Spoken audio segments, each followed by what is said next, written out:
Planning and Regulatory Services Committee, and welcome back to all those who were sitting here last year, and a warm welcome to those new councillors who first to sit on the Planning Committee.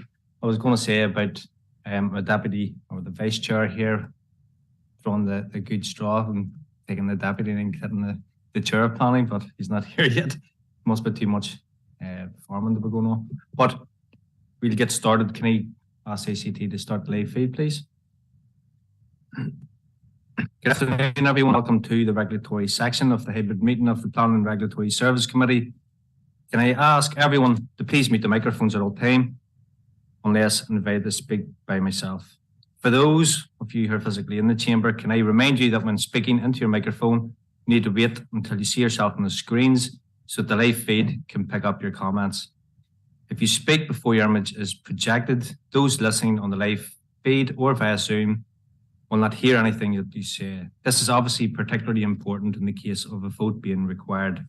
Audio recording is being used to assist in preparing the formal minutes. Therefore, anyone participating in the meeting consents to it being recorded and being live streamed on YouTube.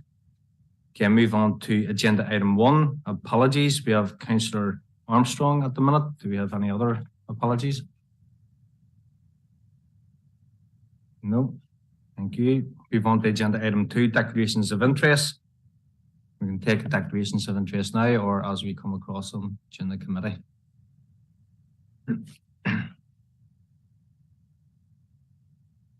Alderman Wilson, go ahead. Yeah, I think Councillor Moutry is currently out of the country, so I'm not 100% sure if he's able to join us online or not, but just to note that. No problem. Thank you very much, Alderman. He hasn't jumped online yet, unfortunately for him. Okay, move on to agenda item 6. We're going to go on to the confidential report. I seek a proposer and seconder to move the meeting into committee. Proposed by Councillor Ian Wilson and seconded by Councillor Hockey. Okay, reading out the following statement. Members and online viewers, in accordance with Schedule 6 of the Local Government Act, we will now be moving into confidential session of the Council. This means that we turn off the public feed of the meeting. This will be turned when the meeting is restarted. Can I ask ACT officers to please turn off the live feed and confirm with me when the confidential section of this meeting can proceed? Thank you.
Thank you very much. Agenda item 3, report from the Strategic Director, Community and Growth.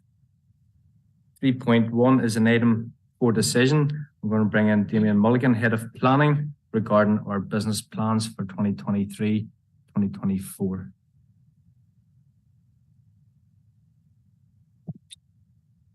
Thank you, Chair. Good afternoon, members. Members, the report before you sets out details of the business plans for the building control and planning departments for the 2023-2024 business year and seeks member approval for both plans.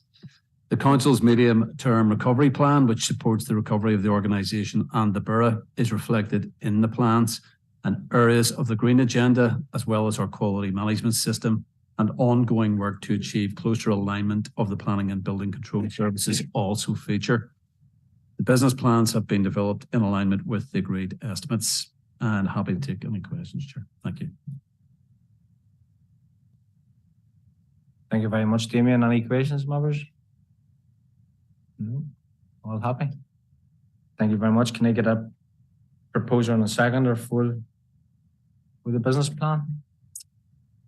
Proposed by Councillor Duffy. Do you want to speak? No. Proposed by Councillor Duffy and seconded by Councillor Hockey. All agreed? Agreed. Thank you very much. We'll move on to 3.2. End of year 2022-23 progress report on business plans. I'm going to bring in Tom Larvey, Head of Building Control.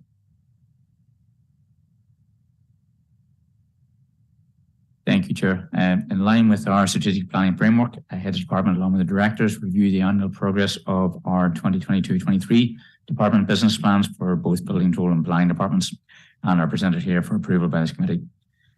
Within the reports, a rating has been applied in terms of progress against the identified performance measures using the green, amber, red categories. The overall performance is on business plans are as noted within the report.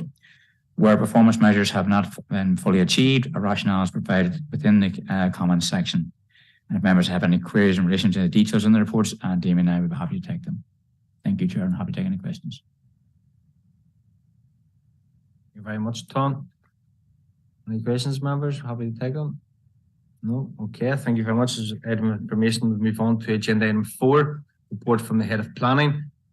We have 8 items for decision. I'm going to bring in Helen Stoops, Principal Planning Officer, to present this item on advance notice of listing of 37 Cloncore Road, Craigavon. It's agenda item 4.1.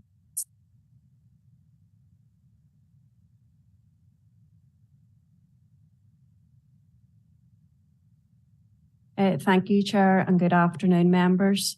The Department for Communities wrote to the Council on the 28th of April seeking views on the proposed listing of 37 Cloncore Road, Craigavon, which incorporates a pair of conjoined single-storey vernacular houses.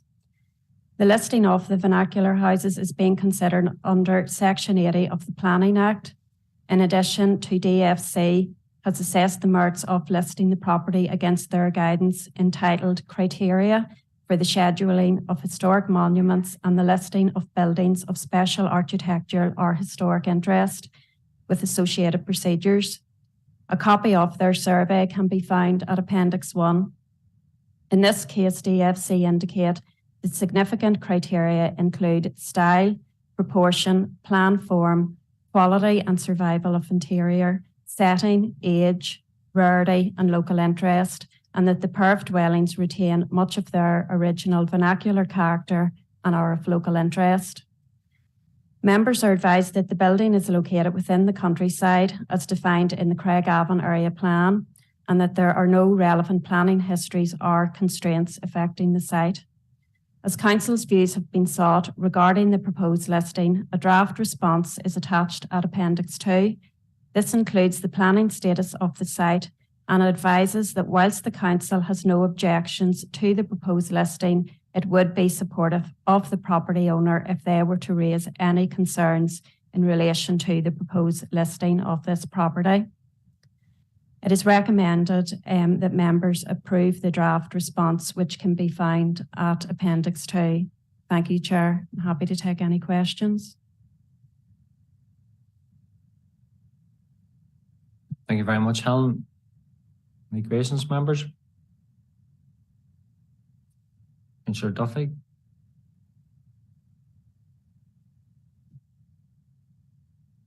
Yes, Chair, I remember issues such as this has come up in the past in previous planning meetings. Has the tenant or tenants come back with any queries?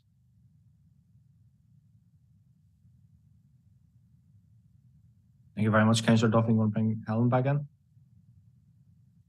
Thank you through the chair. HED do consult owners occupiers. Now there is no owner in this particular case, but my understanding is whoever owns the property, they do engage with them, but I'm not aware of any responses to HED.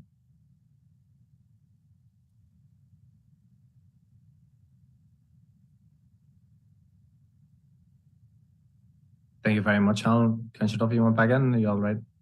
You can.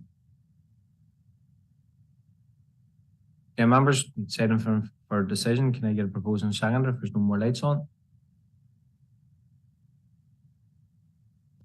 Proposed by Councillor Duffy and seconded by Councillor O'Dowd. All agreed? Yep. Okay. I know it's early, members. You know, I was expecting this like 8 o'clock tonight. Yeah. 4.2, advance notice of listing of Eden Hill, 35 Upper Quilly Road, Banbridge. And again, going to bring in Helen Stoops for this.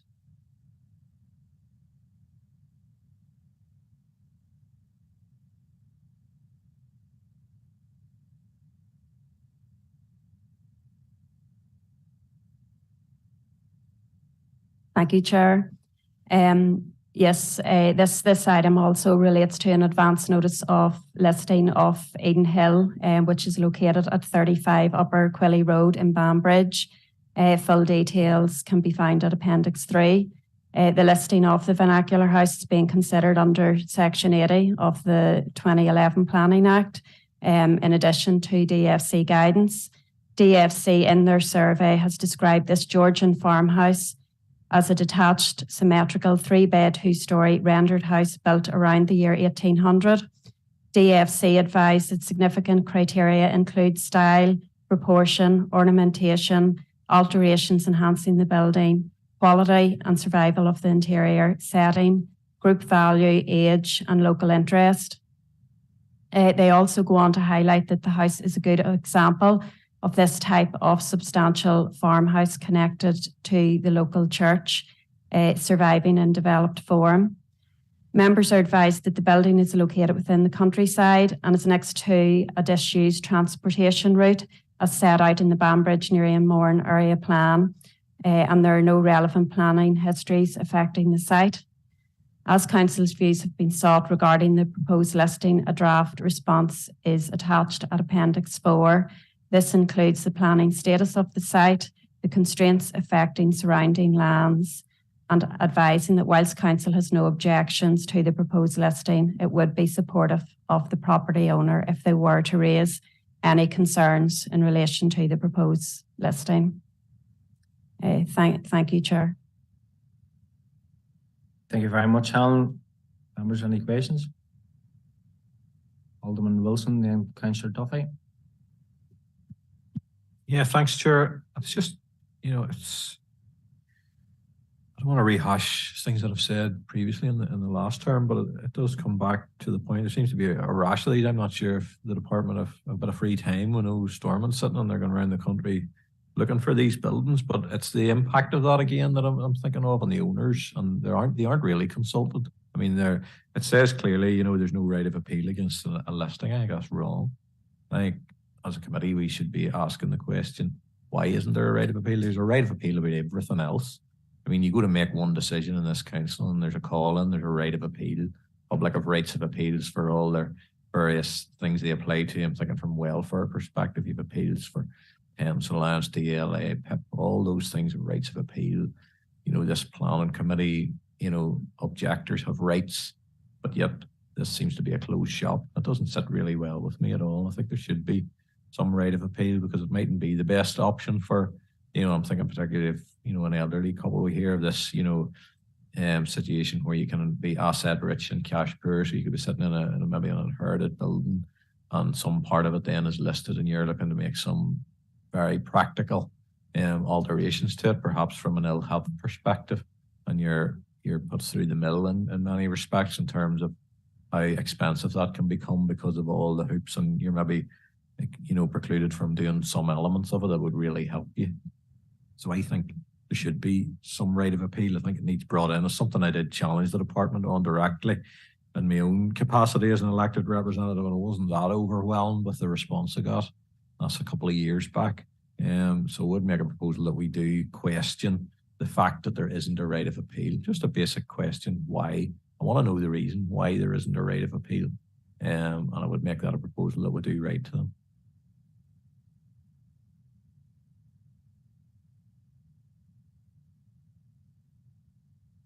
Thank you very much, Alderman Wilson. A couple of fair points there. I'm going to bring in Councillor Duffy.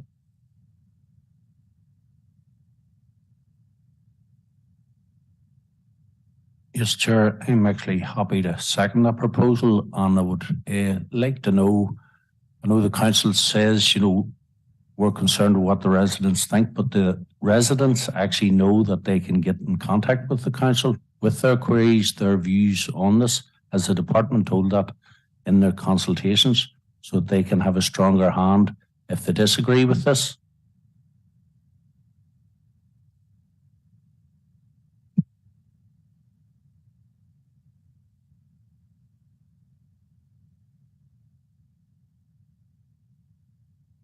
Very good question. I'm going to bring in Damien or Damien, Sean, or Alan. Get there yet?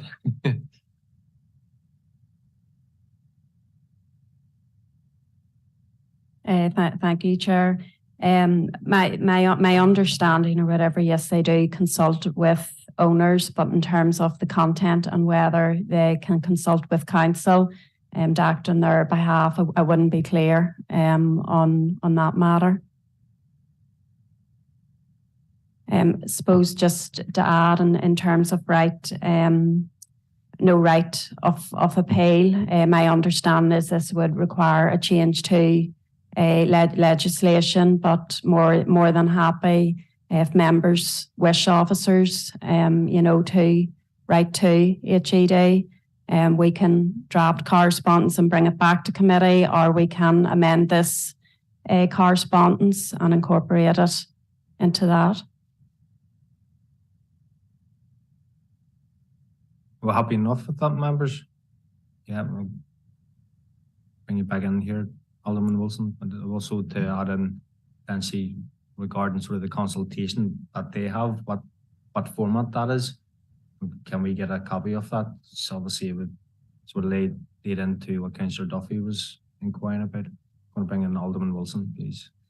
Yeah, I'm very happy with what Councillor Duffy has suggested there, and supportive of that also. And it's just supposed to put on record, because in this day and age, if you don't say it, you haven't said it. So, and people construe all sorts of things, but I'm not in favour of not having buildings listed that are of historic interest and there's a real merit and value to it. I'm just interested in whoever owns it feels that they have the full say and an element of control over what, inevitably will require them to spend going over a period of years. And if that then transfers to their family, what they'll then be liable for, because there are quite a number of stringent requirements that go along with it.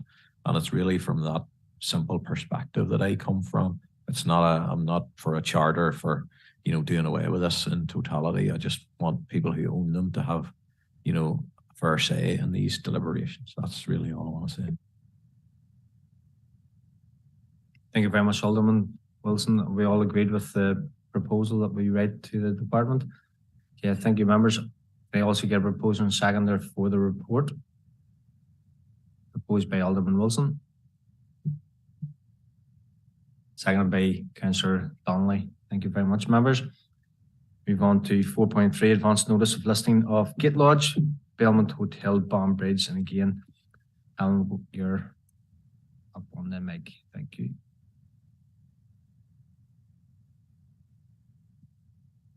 Thank you, Chair. This advance notice of listing relates to the gate lodge at the entrance of the Belmont Hotel in Banbridge.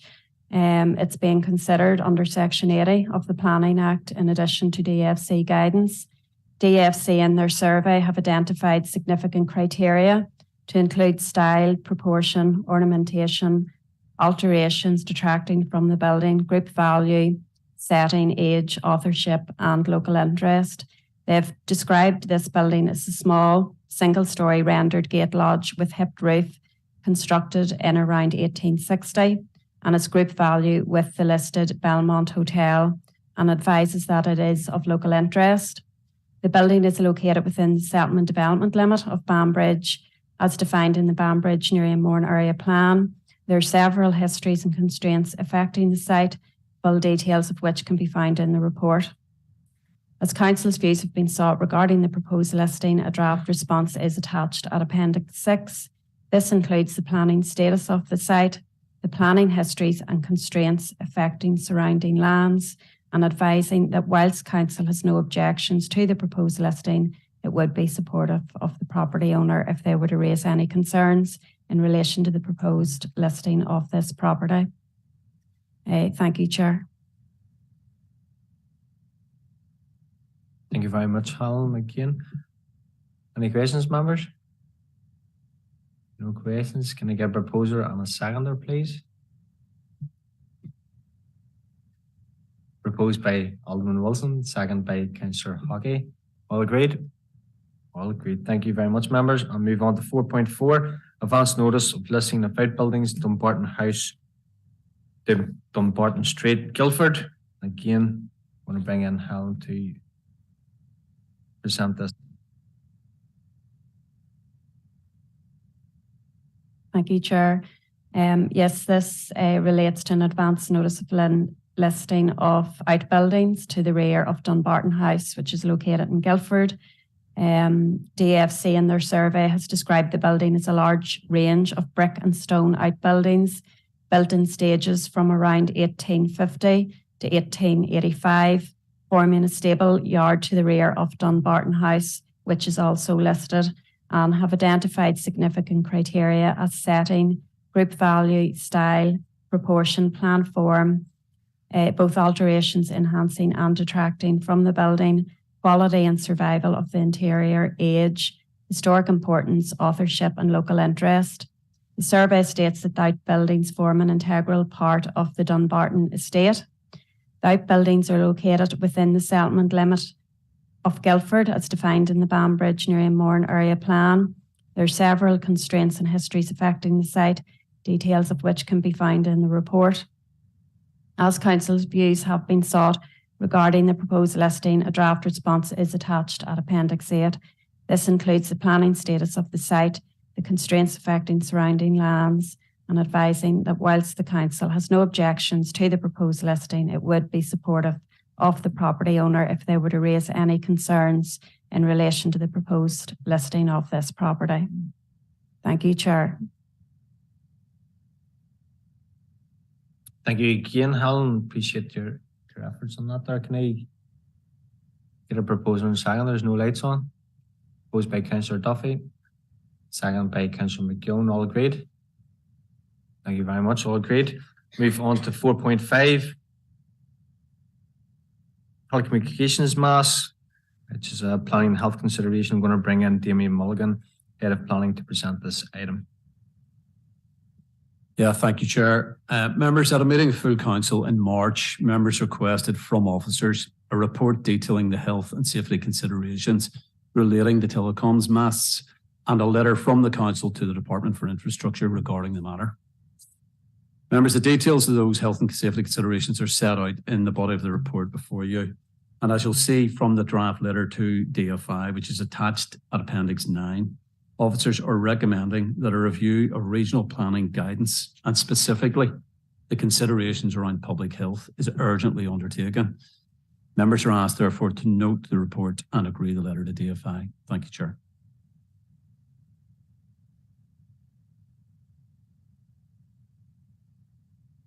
Thank you very much, members. Any questions? No questions. Can I get a proposal and seconder for the report? proposed by Councillor Wilson and seconded by the Vice Chair, Alderman Kennedy. All agreed? Thank you very much, members. Move on to 4.6, Department of Infrastructure, or Department 4.6, Department of Infrastructure revised Regional Strategic Planning Policy and Renewable and Low Carbon Energy. And I'm going to bring in Helen Stoops for this one.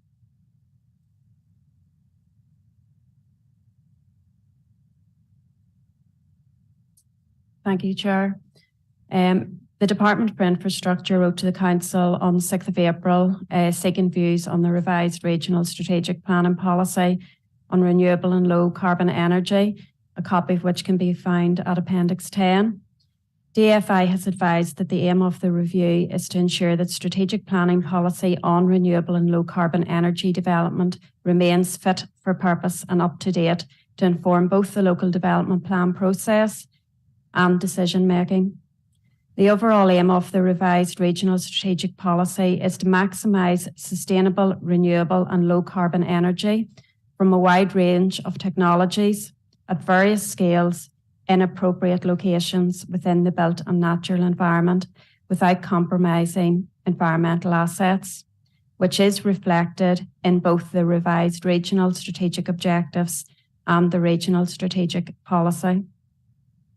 The consultation seeks views focused around 4 key areas, which include the extent to which the revised draft policy will assist the planning system in supporting wider efforts of government in addressing climate change and decarbonising the energy sector. Secondly, if a spatial approach to renewable and low carbon energy development will assist in providing certainty and clarity to stakeholders by providing a presumption in favour of development in certain designated areas. Thirdly, if there is support for a presumption in favour of repowering, extending and expanding solar and wind farm development where appropriate, and the extent to which the draft revised policy will provide an appropriate regional strategic planning policy framework for plan making and decision taking for all forms of renewable and low carbon energy development. Whilst the revised regional strategic planning policy for renewable and low carbon energy is welcomed, officers consider that there are still aspects that can be improved, such as the necessity for further detail to support the policy direction, including up-to-date guidance for all renewable and low carbon energy development, the repowering of both wind farms and single wind turbines rather than solely wind farms, and also stressing the importance of a regional spatial approach given the significance of the climate emergency and the diverse range of renewable and low carbon energy sources available, which are continually evolving. Members' full details of the draft response can be found at Appendix 11, and it is recommended that members approve the draft response to DFI. Thank you, Chair.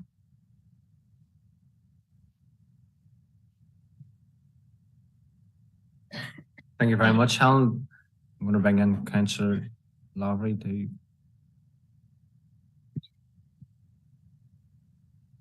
Thank you, Chair. I'm content to propose the recommendation. I think we as an organisation need to do all we can to encourage further steps towards moving ourselves to an increased amount of renewable energy. And I think that the report outlined and the comments and the document by officers do point us in the right direction. I do acknowledge that we're only one small organisation, so we can only do our amount. We need all organisations working together as our officers have outlined. And most important things, we need to narrow down assembly back to start taking some of these big decisions to get us moved on a bit. But again, I think that's a good response there from officers, so we'll thank them for it and said willing to propose it there, Chair.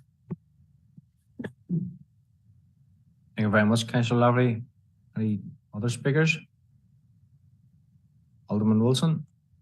Yeah, it's just on a wider theme, and I suppose it's linked in many ways around the climate issues. And I know Clara have temporarily halted their responses where ammonia advice is required by ABC Council and all the other councils as well. And I'm just a bit concerned about what that means for applications within our own planning department where outstanding consultation is required from NIEA on ammonia, and they have said it's a temporary halt while they consider their own legal advice from the Office of Environmental Protection. I'm just wondering, have we any indication as a corporate body how long that hiatus is going to exist for, what we're going to do about it as an organisation to try and get to the position where that advice can be provided again? Because I'm just very conscious that our agri-food sector is going to suffer from this. We've seen, with global events, we've seen the importance of food security of supply, and that's uppermost in my mind for our own consumers who need to eat every day, and the price of food is a major concern with inflation, food driving inflation really, and then we're in a position where agri-food producers are going to be hamstrung slightly in that regard in terms of moving their own projects forward on farm.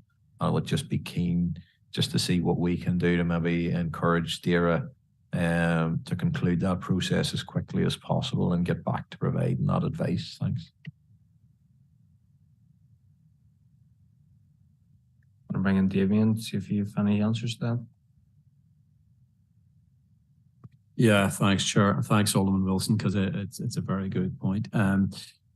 Look, I suppose the position DAERA are taking on this has it does have significant impacts. It has impacts, for example, on investment and on the economy, because it has obviously has an impact on new agricultural development taking place on the ground. And I think the difficulty we have here is that there's a tension within DAERA, in that DAERA is on one hand promoting agriculture, and then on the other hand is also the body responsible for protecting the environment.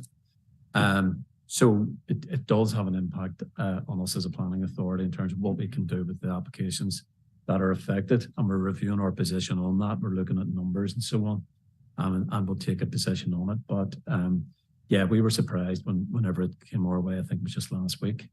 We received notification of that, so we're just taking stock of that and looking at our position, what we can do in terms of a response.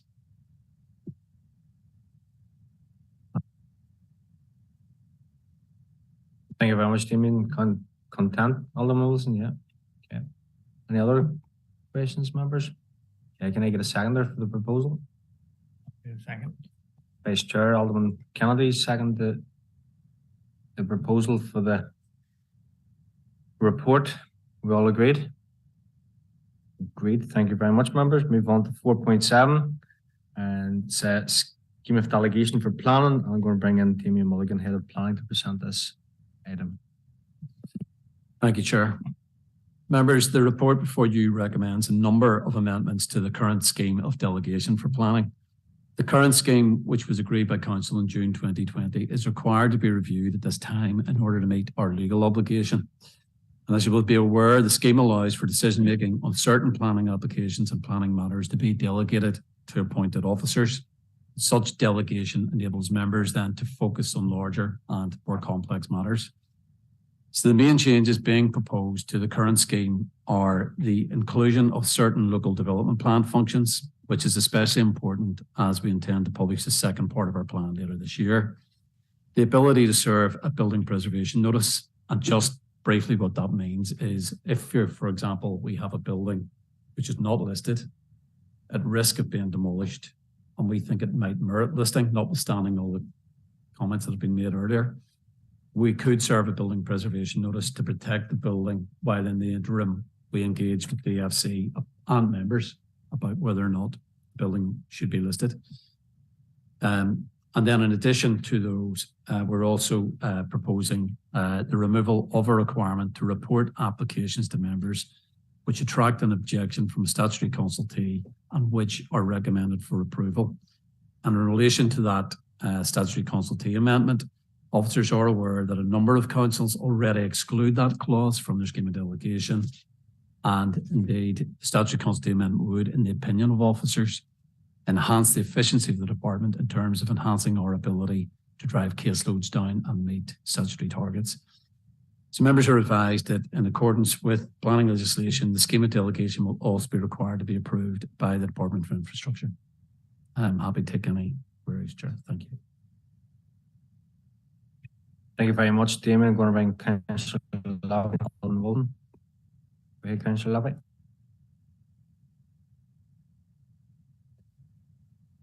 Thank you, Chair, and thank you, Damien, for that report. I'd be content with most of the changes as outlined. Scheme of delegation, in particular, the building preservation notice. I know that's an issue that we've had here a couple of times at committee, where we haven't previously not had the ability to move fast on this, which has resulted in the loss of historic dwellings of very important nature to a number of communities. So I think that's very much strongly needed. One I would have concerns about, and it was pointed out by Damien there, the removal of point 7, where an application attracting an objection for a statutory consultee, but then which officers go on to recommend to approve. I'd have some concerns about that. For example, if Road Service said no, but officers said yes. Even at that, I think we, as the overall body responsible ultimately for decisions which are made by planners in terms of legal cases and so on, we need to have that appropriate oversight role to ensure where officers are going against statutory organisations that does then not come against us further down the line. I would say that I struggle to remember if there's maybe only a small number that actually came to committee over the past 4 years. So I think if those small number are decided by officers, it's not going to increase casework efficiency to any great degree, especially as we're so far behind. So I think that as elected representatives, it's important to have that oversight role with regards to these small number of issues. For the recommendation as outlined, I would not be content with. What I would be content with is all the other changes, bar that one, which is in Part A. So we go with all the changes, bar that one, potentially up for discussion at a later committee meeting. And more detail, we can revisit it then. But I'd be content with all the other ones. Be open to hear what other members have to say. I see another light or two are on. So I wouldn't make a proposal at this stage, but that would be my initial views on it, just like concerns on that one.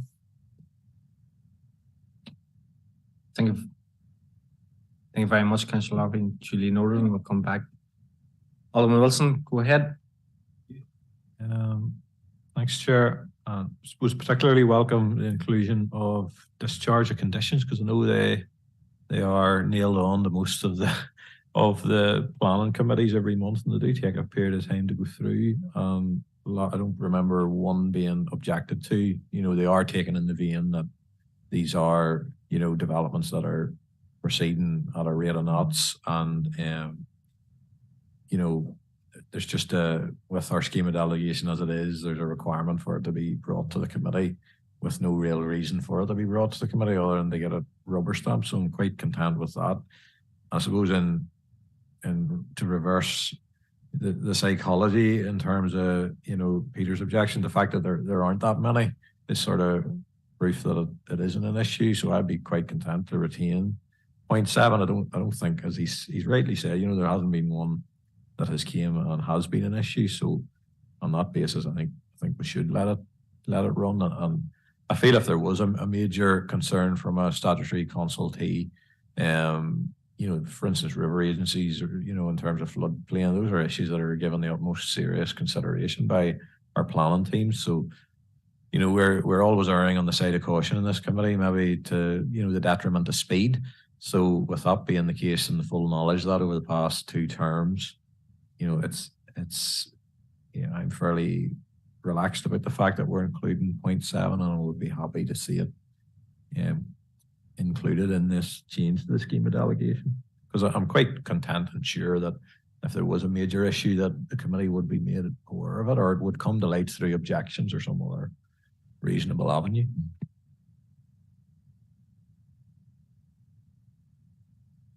I'm going to bring in Damien to respond to you there, Councillor Lobby. Yeah, thanks, Chair. Look, I've listened carefully to the comments that have been made, and thanks, members, for that. I suppose one of the points that I do think is worth making, Councillor Lobby, in relation to the comments that you made, is at the minute, Northern Ireland Water, who are a statutory consultee, because of the infrastructure situation, are raising objections to a significant number of applications. And that would mean that those applications, if the council wanted to approve them, would have to come through committee. you know, there has been a decision recently by the Planning Appeals Commission which will enable us to put conditions on to address any water concerns. But because they have raised an objection, it means taking those. And I think the latest number that I have that I was advised of was in the region of 40. So that would, you know, have an impact on delivery of the service. It would have an impact on the committee and so on. So look, that would be one reason, I suppose, just to address the point that you made, Councillor, one reason why we would want to go down that route. At the same time, look, there is a clause within the scheme of delegation that allows officers to bring any application to the committee where we think it merits that. So that's our get out clause, if you like. So if, for example, we did have an objection from statutory constituency, like road service, like you mentioned, and we thought this is one for members to be aware of, and we have done this before, is we could still take it before members to allow you to consider it. So I suppose that would be the fallback position. But look, hopefully that addresses some way the concerns you raised. Many thanks, Damien. I was just wondering, you'd mentioned the figure 40. What sort of time period would that 40 be over? That would be an approximate figure. Sorry, Chair, can you just clarify when you say time frame, that would be over to? So would that be over sort of a year or 2 years?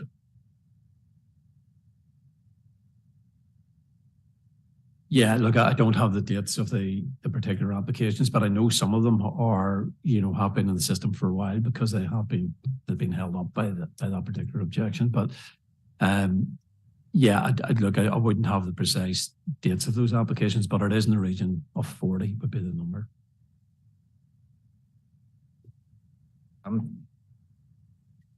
Thank you very much. Members, any more questions? Councillor Larvey or Councillor Duffy?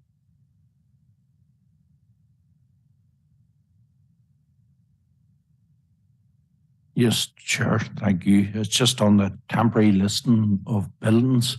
How long would a temporary listing actually last? And I know it could hold up a whole development of a site, and it could be up against some wealthy developer who throws all his lawyers and solicitors at you to get them going, and legally, can we do it?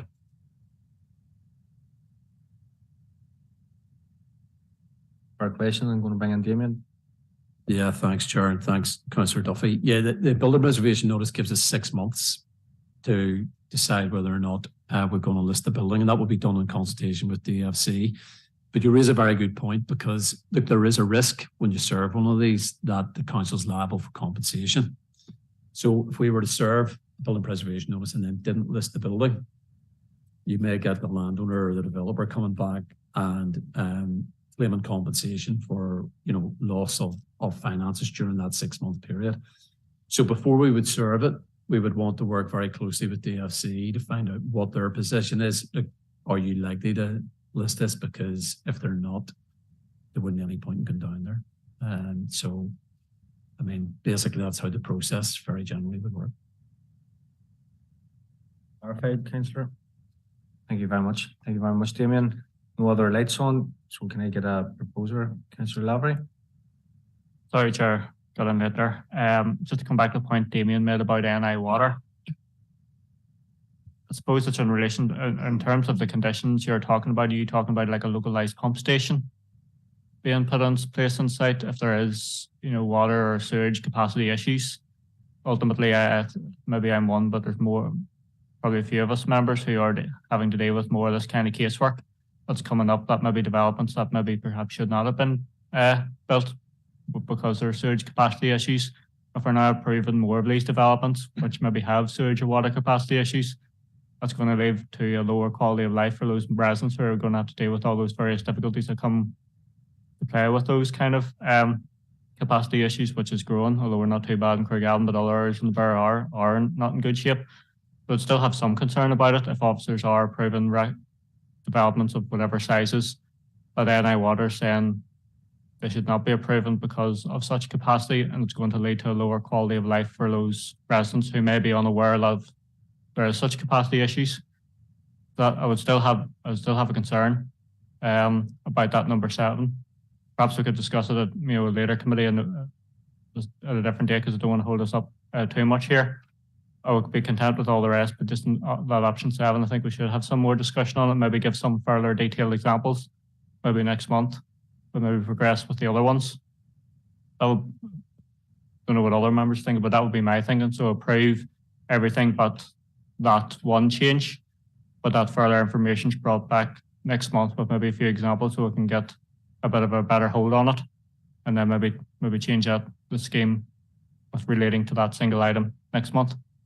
That'll be my sort of thoughts on it, how we proceed on this. If other members are content. Thank you very much, Councillor Lavery. No other speakers. Councillor Lavery, that wasn't a proposal, it's just your thoughts. If you want to make it as a proposal, you'll need to bring it back in. Yeah, happy to propose that we accept all changes bar that one relating to Part A in terms of the consultee response, but that further information is brought back next month to discuss in a bit more detail then, but we proceed with everything else.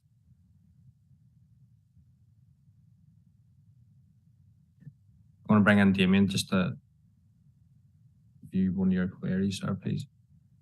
Yeah, thanks, Chair. Look, Councillor Lavery, you are raising very good points, but I just wanted to try and, if it's helpful in terms of the point that you made there about NI water and the negative condition. Look, this NI water issue has been around for some time, and there's been a threat by NI water that where they do make an objection to an application, if the local authorities were to go ahead and put a negative condition on, they would judicially review that decision. Now, a number of councils have proceeded to put that condition on anyway and take that risk. We aren't one of them. But the difference that we now have is that the PAC have made a decision and imposed that condition. And we, as local planning authorities, are legally required to follow their lead.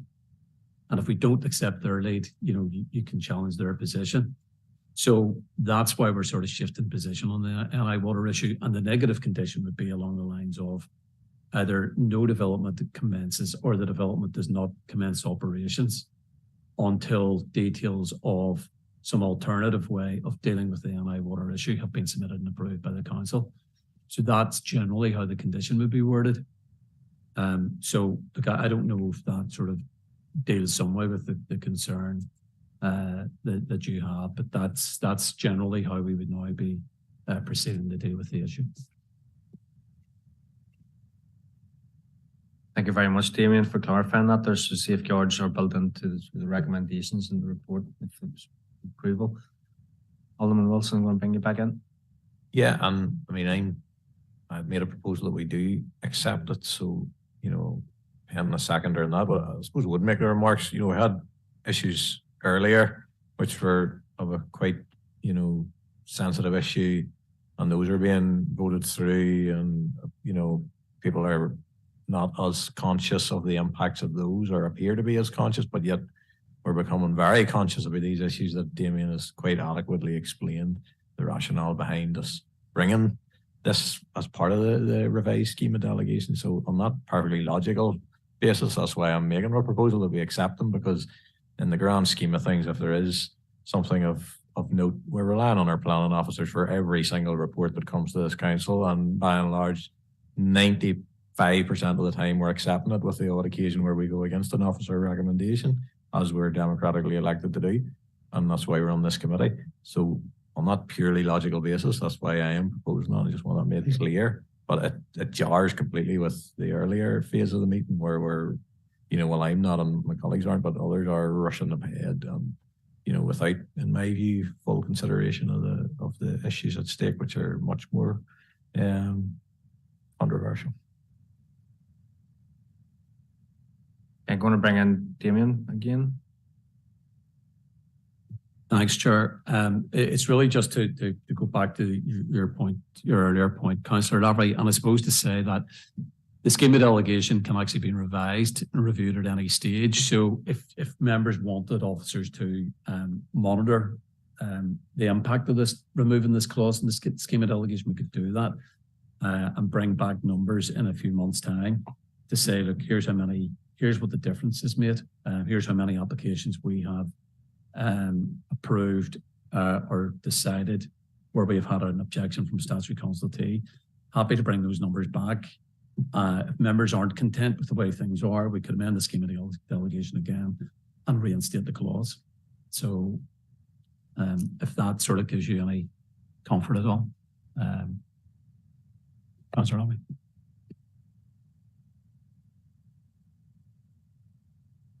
Thank you very much, members. I'm going to start moving this on a wee bit soon, but I'm happy to bring in Councillor Lobby again. One last comment on this, Chair, I promise. My view is that, according to Damien, you're placing certain aspect and level of trust in developers and removing less oversight from this committee, and I don't think we're there yet. So I'm going to solidify my position and make my initial views that we accept all changes bar the one that we've been discussed, and then we'll discuss it maybe at a later time in more detail. You know, I'd like to put some examples out there myself, but maybe that'll be more confidential type of thing. So I'd like to propose we approve everything except the one we've been under discussion here, you know, item 7 in part A. If someone wants to second it, I wouldn't be content with us removing oversight on this important issue as things stand. So that's just, I'll end it there, Chair. Thank you. Thank you, Councillor Lobby. I'm going to bring Damien back in just to respond. Thanks, Chair. Yeah, look, Councillor Robbie, it's just in case you misunderstood a point I made earlier. It's not that we're given control to the developer here. The control lies with us.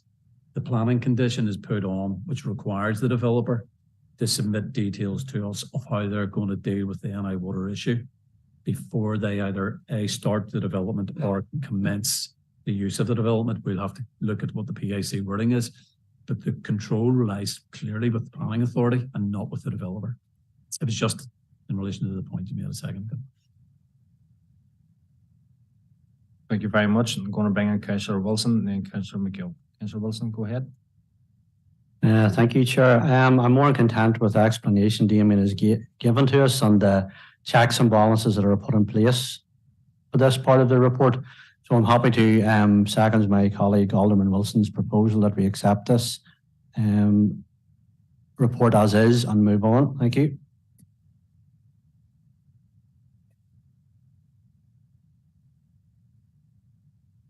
Thank you very much, Councillor Wilson. So we're proposing the seconder, Councillor McGill.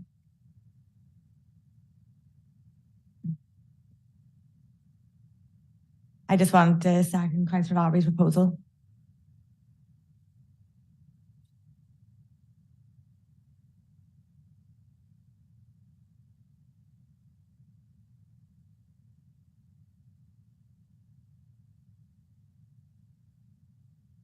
Okay, members, we're going to go with Alderman Wilson's proposal as the second and first, and then move forward from that. So Alderman Wilson had recommended or proposed the recommendation of the report, and I'm going to bring in Alderman Wilson. Yes, or against, or abstain. And this is for Councillor Lavery's, for my own. For your own, because yours was second and first. Yeah, I am in favour.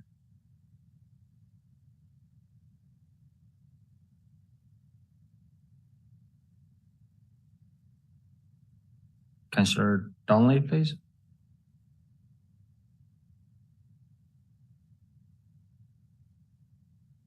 Neil, no, Chair.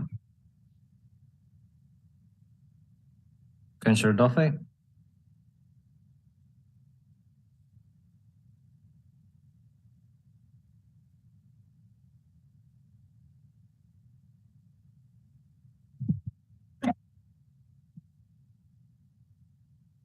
Yes, no, Chair.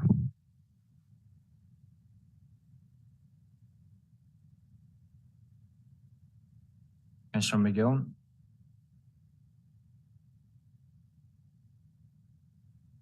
No, Chair.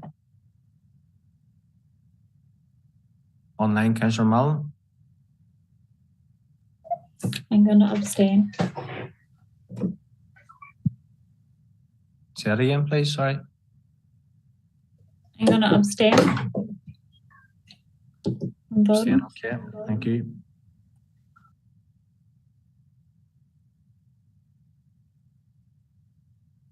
Councillor Mitri is not here.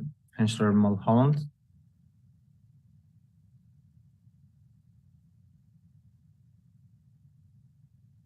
Chair. Thank you very much. Councillor O'Dowd.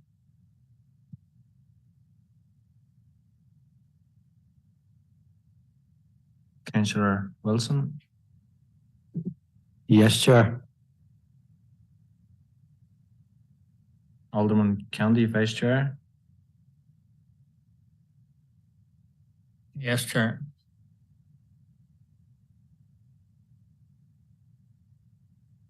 And Chairman, yes. Give me 2 seconds, members.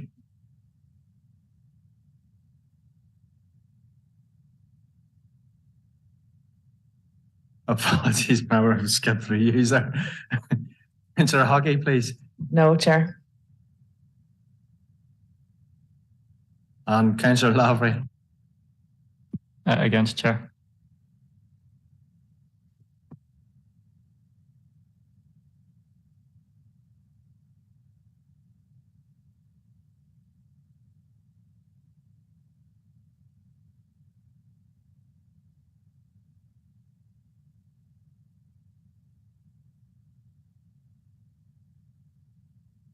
Definitely need to get my glasses fixed, members. Okay, so 4, we have 5. Against, we have 6 and 1 abstain. So Alderman Wilson's, your proposal falls. I'm going to bring in Councillor Lavery for your proposal. Your proposal, can you just confirm that again, please? Sorry. Yeah, we'll just bring up the appendix here. Yeah, it was just approve everything except number 7 in part A, and that we get further information in a future planning committee meeting with discussion on that. So it's approving all of the changes except the one in part A relating to point 7 there, an application attracting an objection from a statutory consultation which is recommended for approval. So we'll keep that in for the time being, and further information come back and we'll have a chat in a month or two's time. Thanks. Thank you very much, Councillor Lavery. And Councillor McGowan, you're content to second that? Yeah. Members, are we all agreed? Agreed. Okay. Thank you very much, members. We move on to 4.8, review of the protocol of the operations of Planning and Regulatory Service Committee. I'm going to bring in Damien, Head of Planning, to present this report. Yeah, thank you, Chair. Members, the report before you provides information in relation to the protocol for the operation of this committee. Members are asked to note the contents of the report and agree the proposed amendments to the protocol. As members will be aware, the purpose of the protocol is to assist the orderly running of the committee, and this is an evolving document which is kept under constant review for the purposes of enhancing the efficiency and effectiveness of the committee. Officers have recently reviewed the protocol and recommend a number of amendments as set out in the report. In summary, the proposed amendments include carrying out a review of past decisions made by the Council, introduction of annual training for members, change to the notification arrangements with interested parties, and a proposal that there is no sitting of this committee during the month of August. Thank you, Chair. Happy to take any questions.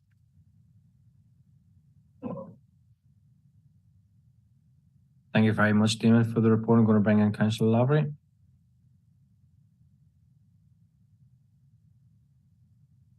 Thank you, Chair. I have a query and then a comment after. My query relates to item 4, the consultees one. It's just to get a bit of clarity around it. It says that, members must give 5 days notice to plan if they want a consultee to attend. If I've got that right, Damien, is that like if you want road service to come, if it's a complex application?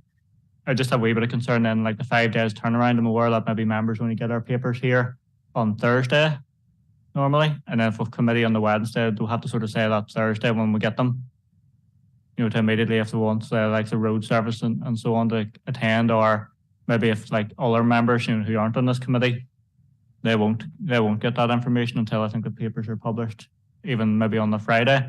So there's still a tight turnaround in terms of members requesting it. Particularly, for newer members, it can take a long time to read all these applications. For example, we had 12, come out. Of those 4, those were discharge conditions for this month. So you can take a bit of time to digest which ones are complex and which ones aren't. Is there any kind of turnaround to that, or is it just like, we're trying to get the request in as early as you can, ideally the 5 days, but if you only get it in on the Monday, ahead of the Wednesday, we'll see what we can do.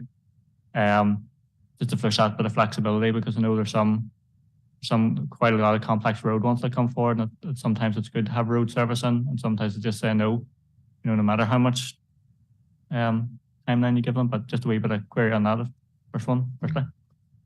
Yeah, fair point, Councillor Lovery. I'm going to bring in Damien. Yeah, thanks, Chair, and thanks, Councillor Lovery. No, look, it is a fair point. I think it's just that the issue has sort of arisen before a number of times, and I think there was the logic behind this is that we're trying to put some sort of structure to it, but I fully get the point. And look, on reflection, if members thought that it was better to take that clause out of the protocol, officers would be happy to do that. What we would do then is, if it isn't there, but members thought, look, there is a need to get a consultee to a meeting once you've read the report, we can try to get them to that meeting. If we can't, then we'll take it off the schedule and go to the next one. So look, happy to go with members on that. Thank you very much, Damien. I'm going to bring in Councillor Lovery again. Yeah, thank you. I think that's probably a good approach on that one. We'll try to get the question as soon as we can. We'll have more stauncher views in terms of number 2, notification of interested parties. As outlined, say if someone's objected to proposal, democratic services will write to them and let them know and things like that.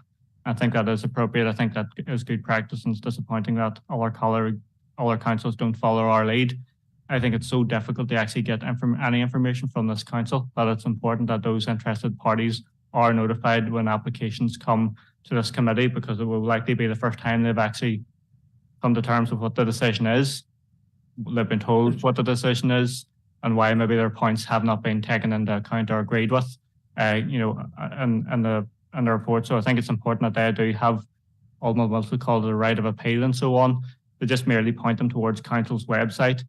I would challenge any manager to find where those applications are listed on the council website. And if many members have ever had to try to use a new planning portal, members will know that is less than desirable. I don't know how they can find any information on that either, unless they know the particular case reference number, which they may have lost if they're only sent out a letter in the post, if it's a neighbourhood consultation notice, etc.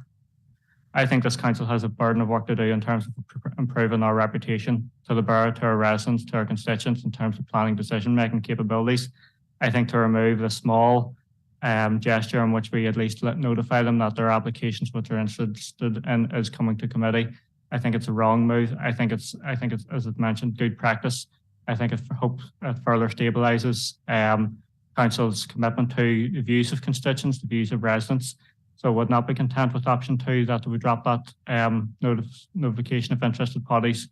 I think it's something that we should maybe encouraging all our councillors to do as going forward and helping to place residents' views on a higher pedestal than potentially they do currently.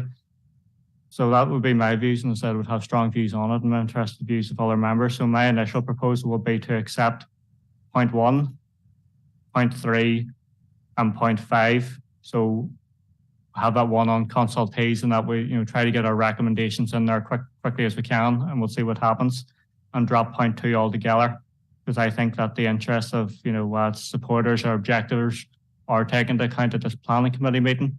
For example, we're not privy to the individual objections. We're only privy to the topics involved, and at times I have certainly found it useful when the objectors come in and the supporters indeed get that further rounded information on the ground. I certainly find that valuable. And if we do not notify them in the first instance, they'll not be in the chamber, so their comments will not be really here for us to be heard. But I think it's important that we take those residents' views into account. So as notified, my proposal is to accept change 1 relating to review of past decisions, accept change 3 about the August Planning Committee meeting, and accept change 5, which is the speaking rights one. So that'll be my proposal, members. Cheers.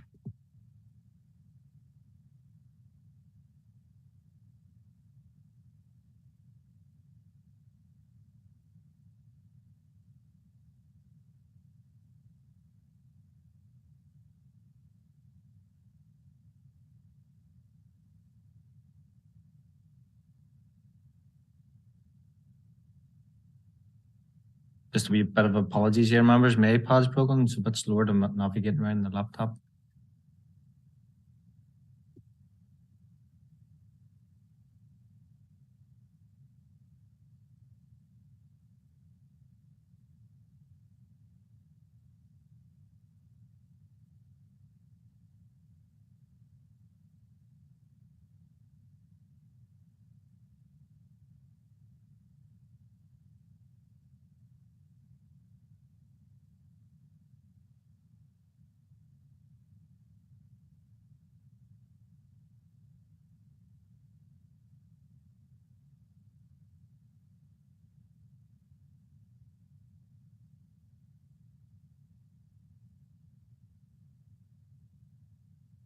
Yeah, thank you very much for that, Councillor Lavey.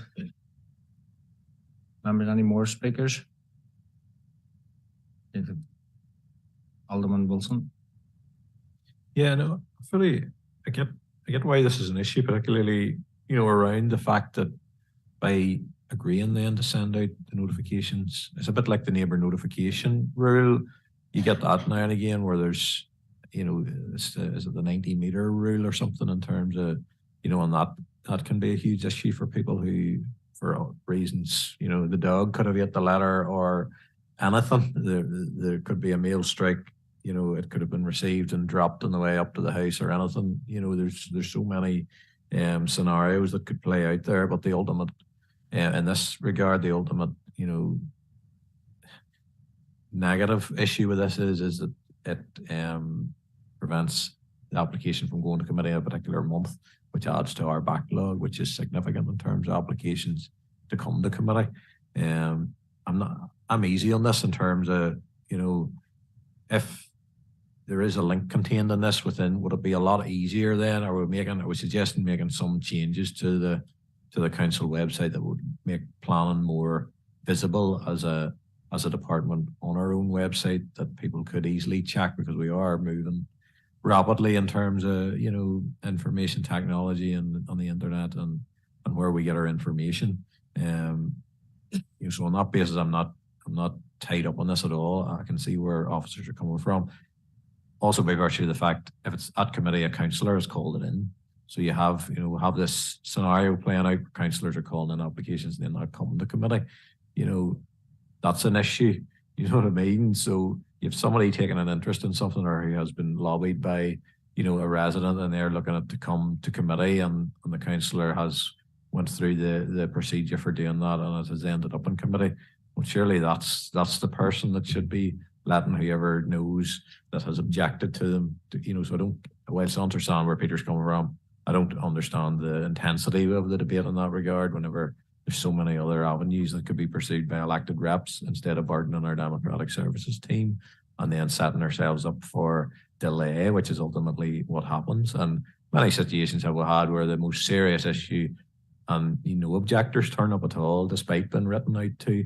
They just don't fancy the debate, and they don't want to come, and the decision's made without their input. And the other point being, all the objections have already been considered as part of the planning application process. So they're all before us as members. We have cited, it's very rarely that we've something new coming, and usually it's perhaps a tactic some people use. If there's a late bit of information, it's maybe designed to buy a wee bit more time, and we are duty bound then to stall that procedure and wait until another date for that application to be heard. We've seen that time and time again. So I can certainly see where democratic services are coming from. They're between a rock and a hard place in this one, but I'm easy on it, and I would be fairly content to let it go on that basis, providing we have a very clear shop front in terms of the website and where people get their information, that it can be easily checked each month, and it's very visible and clear. I get Peter's point on that one.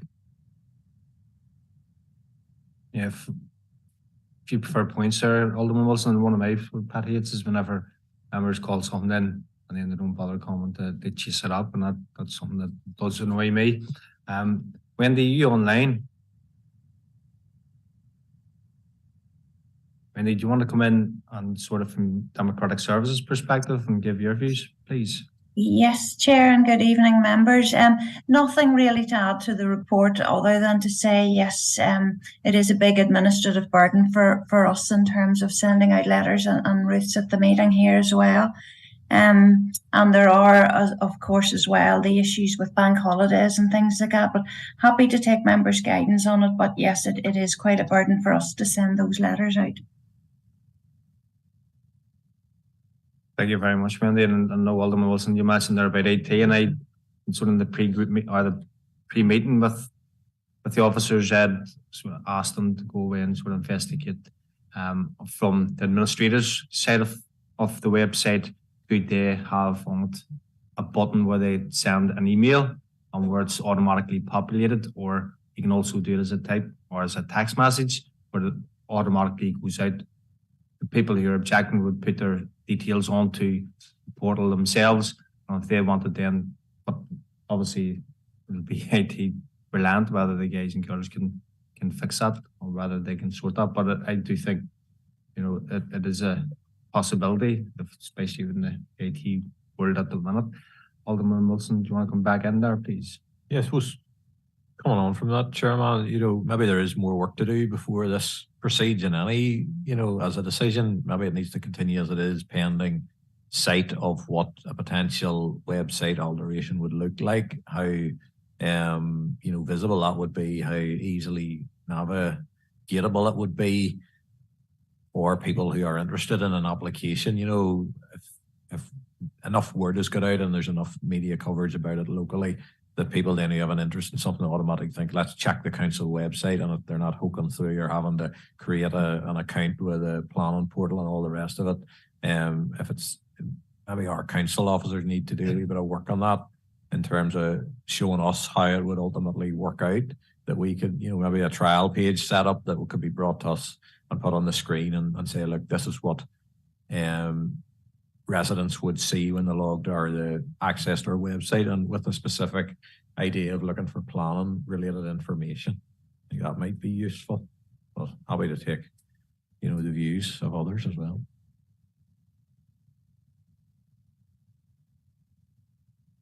Thank you very much, Alderman. I'm going to bring in Councillor Duffy for your views. Thank you.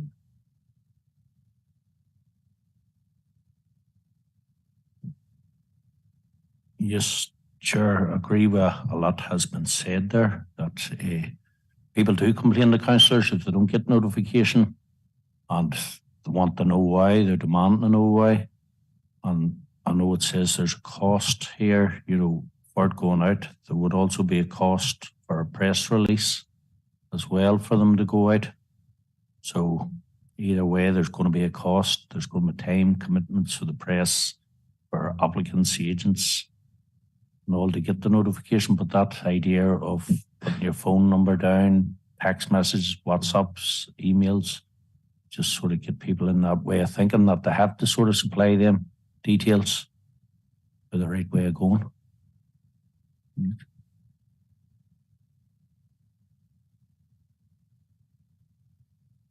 Thank you for your views, Councillor Duffy. Members, I'm in your hands whether you just want to go with the report or whether you just want to amend it or whether you just want to kick it down to touch for a while. Councillor Lavery. Thank you, Chair. Sorry, I thought I made a proposal earlier, but my proposal would be to accept item 1, to accept item 3 and accept item 5. In terms of 4 of the consultee ones, well, again, maybe the notice goes out to all members that we'll try to get that in as soon as the papers are circulated, have a skim of them and get what you want in terms of those consultees. In terms of point 2, you talk about a burden of responsibility. Yes, I agree that it takes effort, but the effort's needed. Again, you're talking about having in the first instance to be, IT savvy and IT literate. And as members will know, a number of our constituents just aren't. And the difficulty, navigating the internet and trying to find all this information either online or whether it's on, Facebook posts from the Armagh or whoever it is, the Lurgan Mail. You're complicating things for yourself. It's going to lead to further disenfranchisement of residents in terms of their views being taken into account, and it's going to reduce their confidence and ultimately the planning authority here, and that's ourselves. So I think I would park that one. I wouldn't take it forward at this stage. If officers want to bring forward proposals about how we can make things easier to navigate in terms of a website that can do that, but I think we're nowhere near close, in particular until the planning portal and the new planning portal problems get resolved and it's much more streamlined. I wouldn't put much reliance on that at this stage as we know those difficulties. So my proposal would be to take forward, from the recommendation points 1, points 3 in the planning committee in August, and points 5. And then, point 4 of the consultees, try to get those in as quick as you can, but not necessarily a time limit, but officers will try their best. And then we'll drop point 2 for now, pending resolutions of all those issues outlined, and we'll maybe revisit it down the line. But that's my proposal. So 1, 3 and 5. Thanks. Thank you very much, Councillor Lavery. We have a seconder for your proposal. Alderman Wilson. Yeah, I suppose it is, I would like to see, I don't think we can stand still in this. You know, I do think we are, you know, every other avenue of life is moving down this direction. And, you know, a lot of it is you have to suck it up and get on with it and adapt. And I know, you know, I deal with a lot of public bodies and a lot of it is online, and I help a lot of people with online issues every day of the week. So I get that point. But, you know, someone ends up doing it at some point, and the point being it's that committee, because, you know, there's 4 more objections or a councillor has brought it in. So there are other avenues. So I'm content with what Peter's saying there. And I was second his proposal pending. We do start to work on improvements in terms of our visibility from the website's perspective and ease of access. I think that is important. I don't think we can't, you know, ignore the fact that it's not this most straightforward system that we're using. So, you know, whilst I'm content to let it run at the minute as it is, I would like to see improvements that we inevitably could get to a position where there's less pen and paper being used and more online access, really. So, but content to second it, but only on that basis that we do some work around it.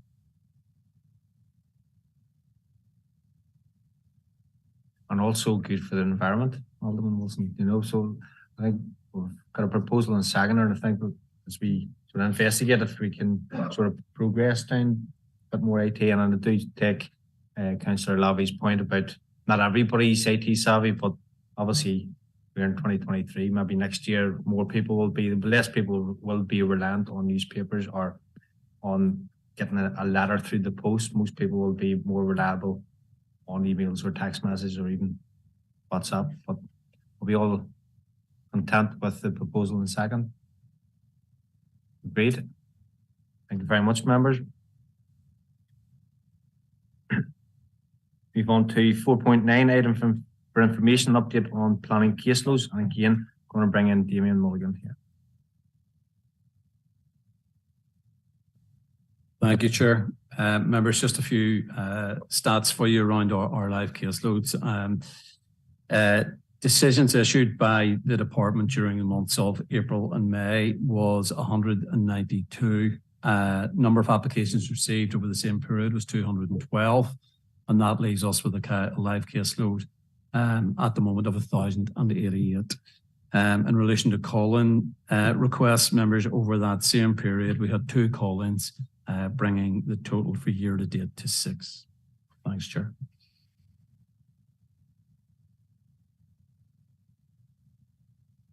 Thank you very much, Damon. Any comments or anything? No? Okay.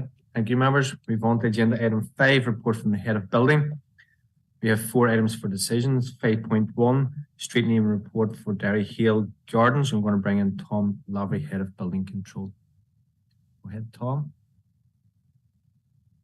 Thank you, Chair. Item 5.1, this is a request for the name of a housing development consisting of 18 dwellings. The site's located at Derry Hill Road in Portadown, and maps are in Appendix 1. The applicant's preferred name for the development is Derry Hill Gardens, and the applicant's reason is that the site is accessed off Derry Hill Road and is also in the townland of Derry Hill. So the recommendation, therefore, is for members' approval of the name Derry Hill Gardens for this site. Thank you, Chair. Thank you very much, Tom. We're bringing Councillor Duffy, please. Thank you.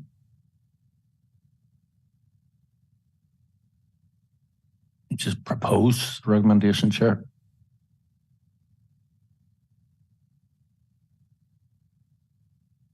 Thank you very much, Councillor Duffy. Any other green lights? Can I get a seconder? Councillor Hockey. Second. Second proposal. Thank you very much, Councillor Hockey. All agreed? Agreed. Thank you very much. I'm going to move on to 5.2, street naming report for Stony Brae. And again, bringing in Tom, please. Thank you. Thank you, Chair. This is a request for naming of a housing development consisting of 16 dwellings on the sites of the Upper Darkley Road in Katy. Maps are in Appendix 2. The applicant's preferred name for development is Stony Brae Meadow, and the applicant's main reason is that the area of the Upper Darkley Road is known locally as Stony Brae, and the field in particular is known locally as the Meadow. Now, officers have checked with the Armagh Museum curator, and whilst there are no written records confirming this, he is aware that these names are indeed used by the locals. So officers have assessed and deemed the proposal is compliant with the policy, and the recommendation therefore is for members' approval of the name Stony Brae Meadow for this site. Thank you, Chair. I'm happy to take any questions. Thank you very much, Tom. I'm going to bring in Councillor Hockey, please.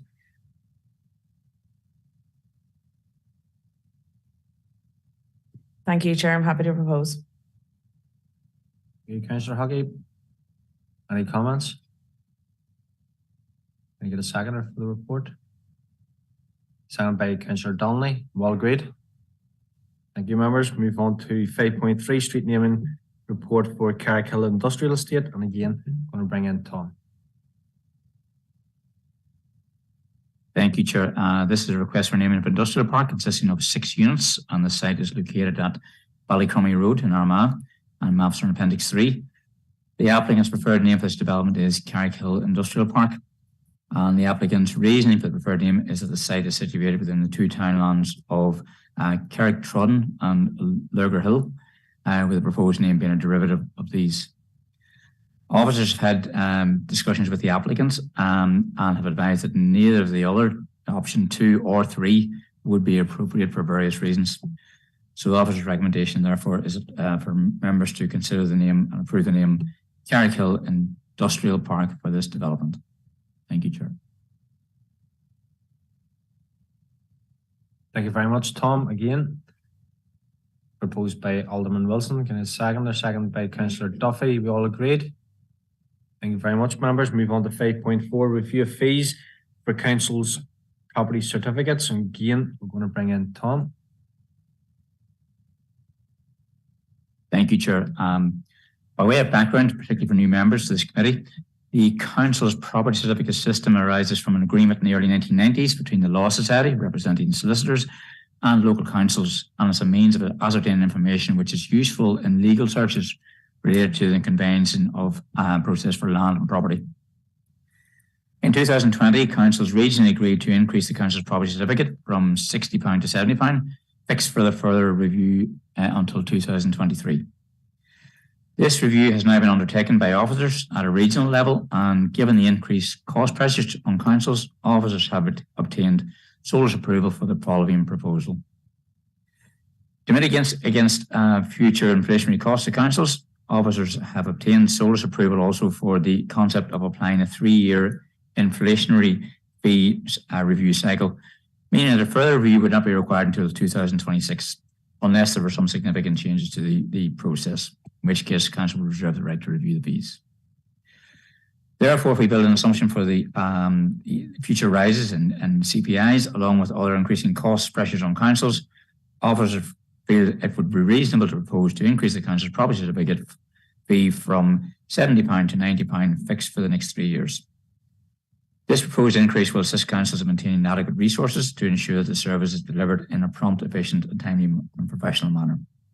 The new fees are set out in the body of this report, and our members are asked to note the content of the report of this update and proposals, and I'm happy to take any questions members may have.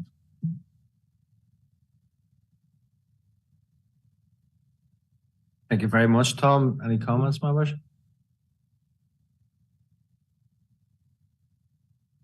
Can I get a proposer for the report? Proposed by Councillor Mulholland, second by Councillor McGowan. All agreed. Thank you very much, members. Move on to 5.5, item for information, update and report on building control and property certificate applications and workloads from Tom Lavery. I'm going to bring you back in, Tom. Thank you. Thank you, Chair. This is just to keep members informed of some of the workloads being undertaken by the Building Control Department during the first 2 months of this financial year. As noted in Appendix 4, we received a total of 488 building regulation applications, and these had a notional construction investment value in our area of just over 48.1 million. We have also carried out over 2,447 site inspections and undertaken 326 plan assessments and issued a total of 431 statutory notices during these first 2 months. The department also continued to deliver the council's property certificate function, as mentioned earlier, for the conveyancing of properties across the borough. In the last 2 months, we have received and administered 481 new applications and issued 530 certificates to solicitors and agents relating to property sales in our area. Thank you, Chair. This is a report for members' information, but I'm happy to take any questions members may have. Thank you very much, Tom. Members, any questions? All content? Thank you very much, members. Move on to agenda item 8, correspondence. We don't have any correspondence. And then move on to agenda item 9, any other relevant business. We have no any other relevant business brought to the table. So members, thank you very much. We're going to go into a short recess until consideration of planning applications commences in about 15 minutes. Okay. Thank you, members.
Okay, agenda item 7, applications for planning permission to be considered by the committee as per schedule of the planning applications.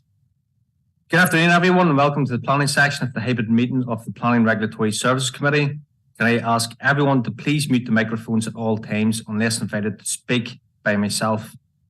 For those of you who are physically in the council chamber, can I please remind you that when speaking into your microphone, you need to wait to see yourself on the screens so the live feed can pick up your comments. If you speak before your image is projected, those listening on the live feed or via Zoom will not hear anything that you say. This is obviously particularly important in the case of a vote being required. Audio recording is being used to assist in preparing the formal minutes. Therefore, anyone participating in the meeting consents to it being recorded and being live streamed on YouTube. Also, during the course of this meeting, questions may be asked by councillors who are members of the Planning Regulatory Service Committee, of planning officers, applicants for the planning permission, objectors, or those speaking on their behalf. In doing so, councillors endeavour to ascertain the information which they feel is necessary to enable them to determine the application. However, members of the public should note that councillors will not reach a conclusion as to whether an application should be approved, refused, or deferred until the debate on the application has concluded. Okay, so Appendix 1, application LA 08 2022 00250, which is, sorry, wrong, that's moved, it's been withdrawn. Appendix 2, application LA 08 2022 0901F, which is down for approval. I'm going to bring in Alderman Wilson here, please.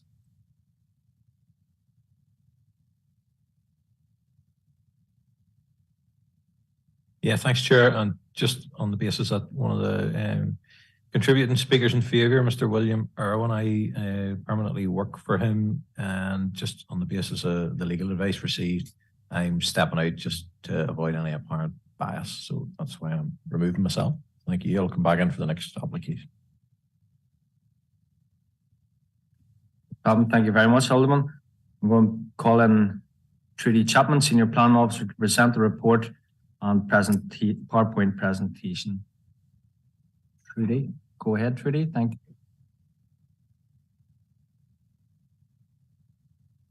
Thank you, Chair. Firstly, can I take the opportunity to correct errors in the report circulated? Members will have noticed that the conditions include 2 number 14s, the second of which should actually be number 16. In addition, both condition 9 and 15 ought to end with the words "and thereafter implemented." This application seeks full planning permission for the conversion of an existing farm building to shop hire outlet with associated office and the proposed erection of 6 number self-catering studio units with rigid decking and associated site works at Drumnamore Road, Armagh. The application is before you this afternoon as 4 objections have been received. The application site is located adjacent to Drummondbeg Lake. The applicant has identified this lake as a tourist amenity as identified in PPS 16. PPS 16 allows for the development of a cluster of self-catering units in rural locations where they are associated with the tourist amenity.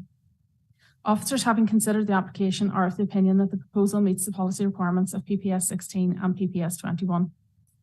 Members are advised that 4 objections were received in relation to the proposal, 2 of which were submitted anonymously, and their comments and the officers' consideration of these have been detailed in the report circulated earlier.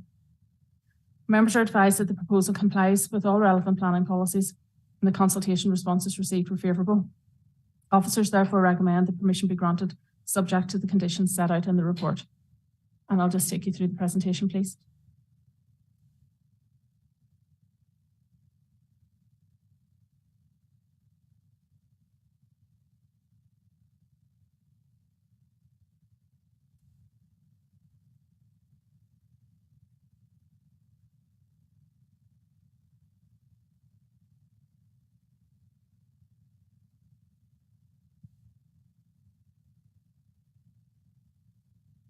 So this is the location of the site within the general area. We're to northeast of Armagh City.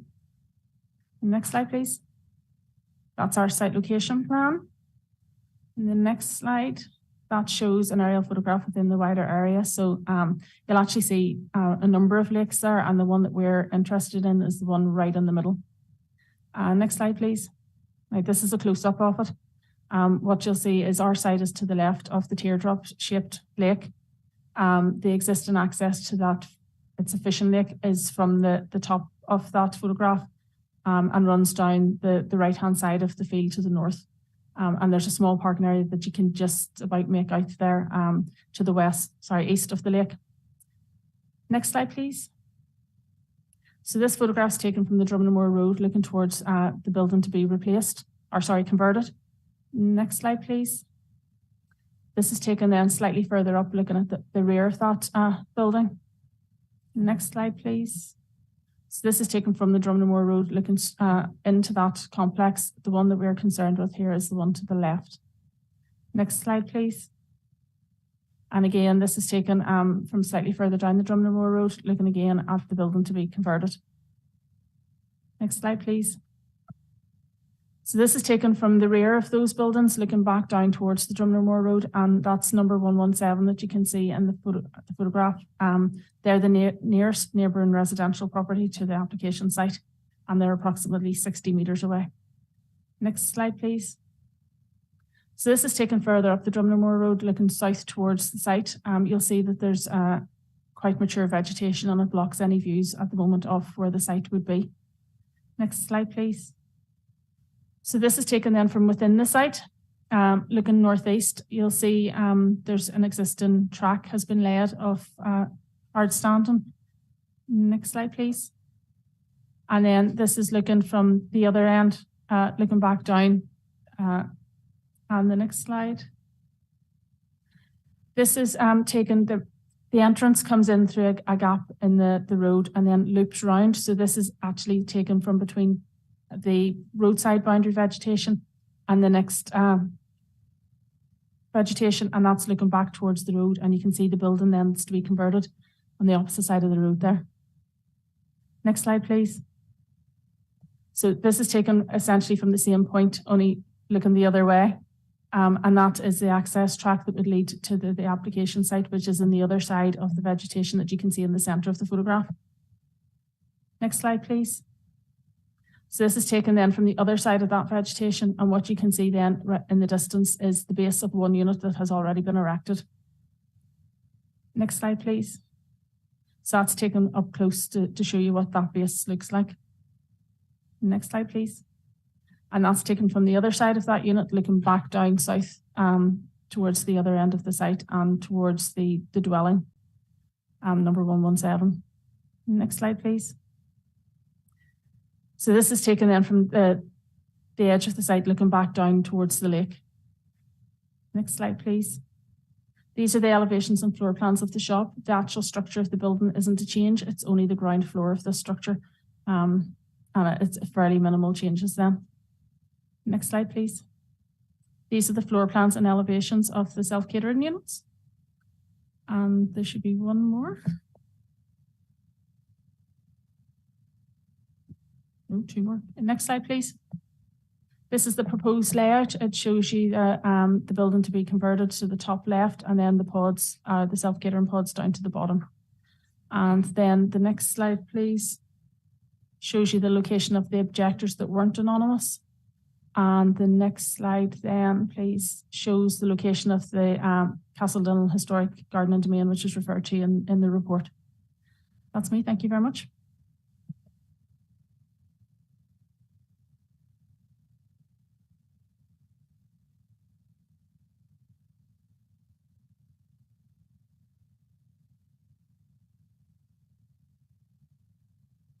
Thank you very much, Trudy, and appreciate your time there. I'm going to call upon William Irvin, MLA, to make representation in support of the application. William, you're pretty fair with process here. You've got 5 minutes to make representation. Obviously, when the timer clicks down to 0, that's you cut off. Okay, so trying to find which seat you're at here. Yep, there you go. So on your own time.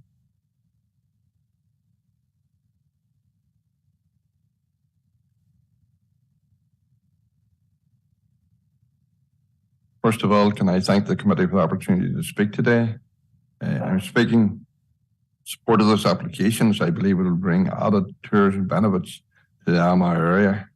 This site is adjacent to Drumbeg Lake, which is a great tourist attraction. The proposal for 6 self-catering units overlooking the lake will be much sought after. The existing site will be greatly enhanced and regenerated with this proposal, which is an obvious and important improvement over what is currently present on the site. I know that the agent and the applicant went to some considerable length in preparing the application and have met the stringent planning policy tests that existed in these circumstances. This application is before you as a committee with a planning officer recommendation to approve. Application will enable a very positive economic investment in the area, and it will add positively to the existing tourism attraction of the lake, and also create employment, and also have a positive economic knock-on effect.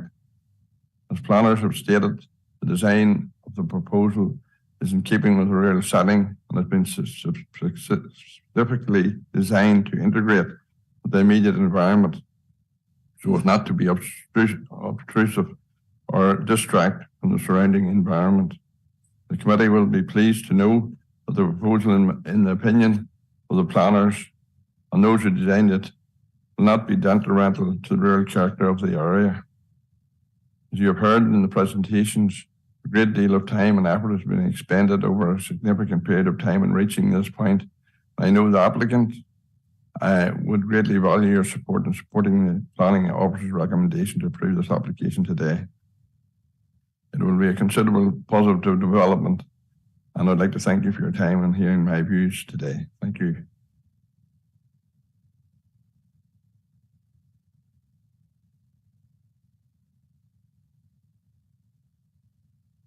Thank you very much, William.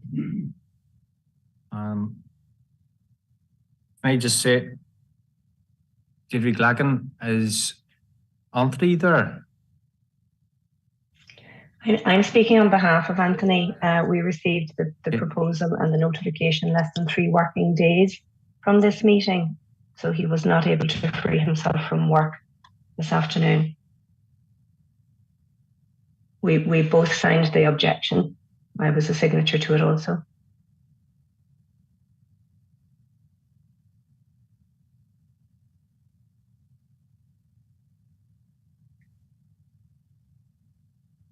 Okay, sorry, Deirdre. Unfortunately, you don't have speaking rights as it lies outside of the protocol within the planning committee. If Anthony wanted to, he could have made written representation to the committee for his representation. Unfortunately, because it sits outside the protocol, I'm unable to give you speaking rights. I was signature to the objection that we lodged. Sorry? I was a signatory to the objection that we lodged, being his wife.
Mrs. Glagan, could you confirm when you received notification, please?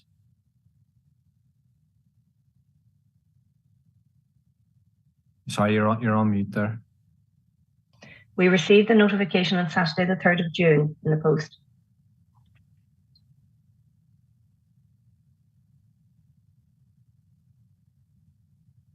Members, we're going to take a 5-minute recess, okay, so we can consider this point, okay?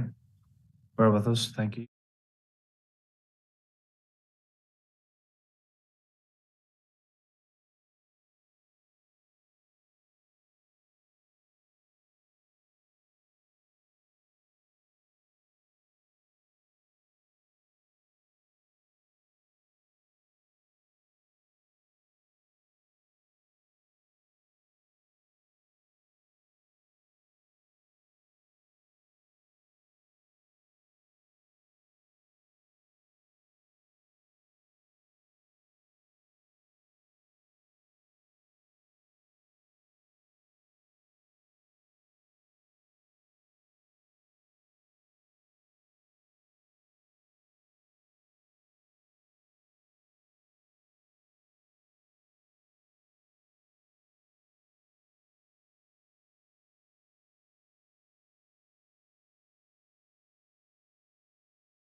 On it. Unfortunately, Ms. Glackland, the email came in from your husband to say that he would be on via Zoom. He could have, in the meantime, sent in correspondence to say that he wasn't going to be here. Unfortunately, the protocol dictates, and I can't step outside of that protocol. I don't have the powers to do that, neither does the committee, to allow you speaking rights, unfortunately. So on that end, I'm going to have to sort of move on, and I'm going to call upon Sheila Curtin and Yule Weir to make representation as the agent and architect in support of the application. You have 3 minutes between yourselves. You have been here before, so I'm sure you're aware that I will cut you off after 3 minutes. So over to yourselves. Thank you.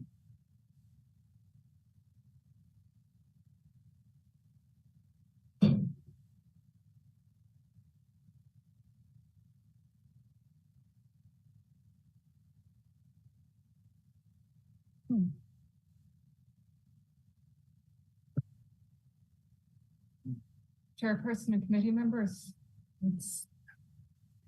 Chairperson and committee members, thank you for the opportunity to speak in support of the application. PPS 16 sets out the main forms of tourist accommodation and tourist amenities permitted. The policy specifically recognises that in rural areas, tourism is important to the development of the rural economy. Other planning authorities are approving glamping style pods on sites with no associated tourist facility under policy TSM 6 of PPS 16. We would like to have it noted that neighbouring District Council Newrymore and Down, for example, recognise the important value that this type of accommodation brings to their already thriving tourist industry and have set a precedence regarding the approval of pods on sites with no immediate association with a tourist amenity. However, in this particular case, the planners have applied the stricter criterion of policy TSM 5 and nevertheless have found that the proposal is in compliance with policy TSM 5. The supporting evidence previously submitted demonstrates that the proposal meets all policy tests, and most specifically that the proposal will meet the tourist accommodation needs of 2 associated tourist facilities. 1, the Drummond Experience, and 2, the Castledillon Duck Shoot.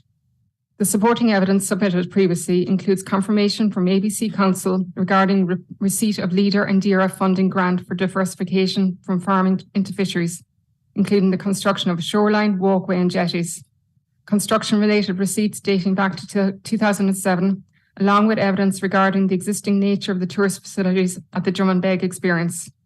Evidence was also submitted demonstrating the applicant-owned land that is used in conjunction with the Castledillon Duck Shoot, including photos of the duck rearing cages, a letter from Mr. Barry Mills, owner of the Castledillon Duck Shoot, outlining how he closely works with the applicant in the setting up and running of the Castledillon Duck Shoot, established over 11 years ago, with customers travelling from the UK and Europe to avail of the rural experience at this location.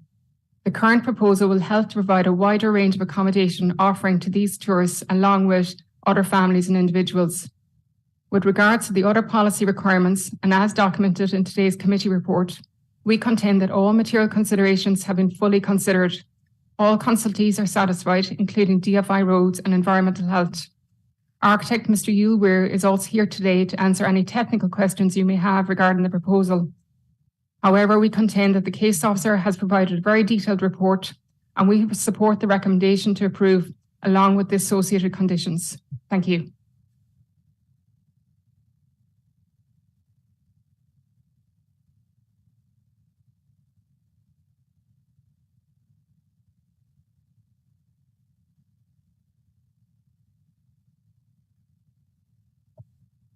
Thank you very much, Sheila, and thank you very much indeed. Can I open the floor now to questions?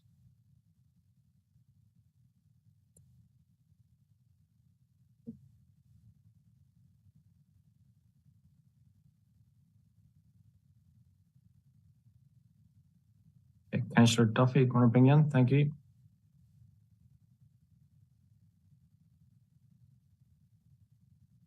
Thank you, Chair. Just the sightlines, were they considered in the proposal as they seem to be tight enough around the bend there?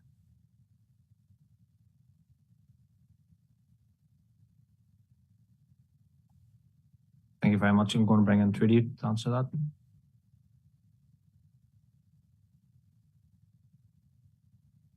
Thank you, Chair.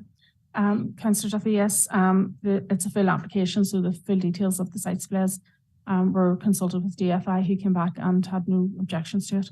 They raised no objections in terms of traffic generation, access or parking.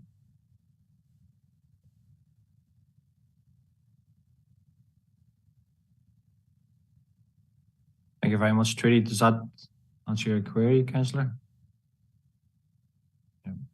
Yeah. Any other questions, members? No. Okay, move on to debate. Anybody want to make comment? Councillor Wilson, go ahead. Thank you, Chair. I think within a rural community, I think investment like this is welcomed, and that we see a bit of diversification and encouraging tourism into our local borough. So it's definitely a very, very detailed report, and I don't think a stone hasn't been left unturned in this report. And to enhance our local rural community, which brings jobs, infrastructure and the services to these self-catering accommodation and the shop is only but welcome. I think we should be encouraging the likes of this to bring a bit of tourism investment into our rural communities. Thank you. Thank you very much, Councillor Wilson. Any other comments to make? Yeah, move on to, can I get a proposer for the proposal? Councillor Wilson. Yeah. Go ahead, Alderman Kennedy.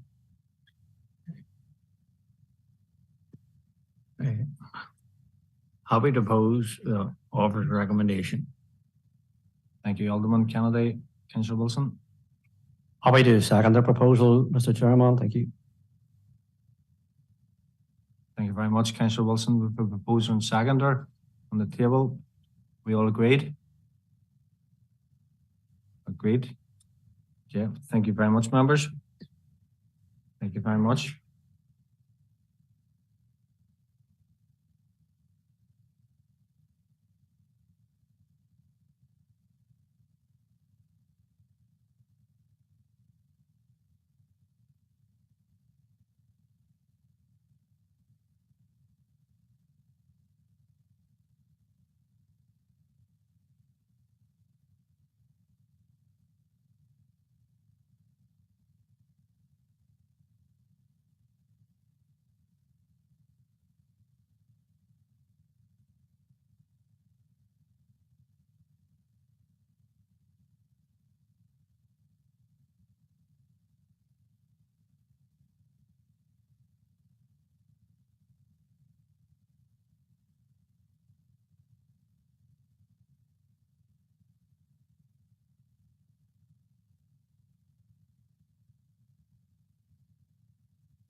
Do you want to bring those in the waiting room into the chamber?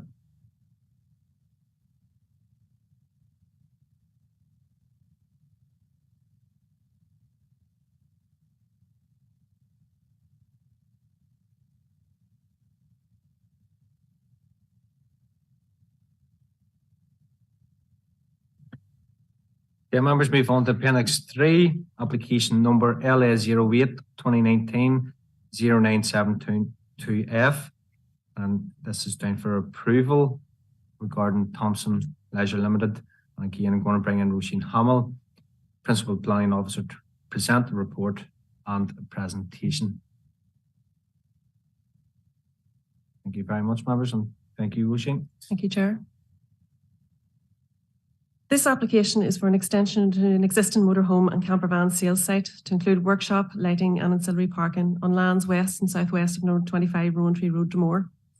The application is being presented to committee as more than 4 objections from 4 separate addresses have been received. The council has also received 38 letters of support for the proposal. The application site is close to the town of Dromore, but within the countryside as defined by the Banbridge Newry and Mourne Area Plan. And the proposal involves an extension of an existing and authorised motorhome and campervan sales business. For that reason, this application is being assessed as an extension to an existing and established retail development, albeit no additional retail area is proposed. The proposal is for the erection of a workshop, as there are currently no workshop facilities on site, and this restricts the extent of the on-site pre-sale works, pre-sale checks, servicing and repairs that can be undertaken. In assessing the principle of development, officers have given consideration to the submitted assessment of need and alternative site assessment. Officers accept the proposal does not accord with the provisions of Plan and Policy Statement 21 in that it does not constitute one of the non-residential developments considered to be acceptable in the countryside as set out in CTY 1. However, officers were given weight to the demonstrated need for the proposed development as set out in the report and the lack of viable alternative sites. And for that reason, officers consider the principle of the development as acceptable in this location. In terms of access and parking, the proposal will utilise the access for the existing business shared with Wright's Accident Repair and Tricam Caravan Sales, and which is located adjacent to the Wright Accident Repair building.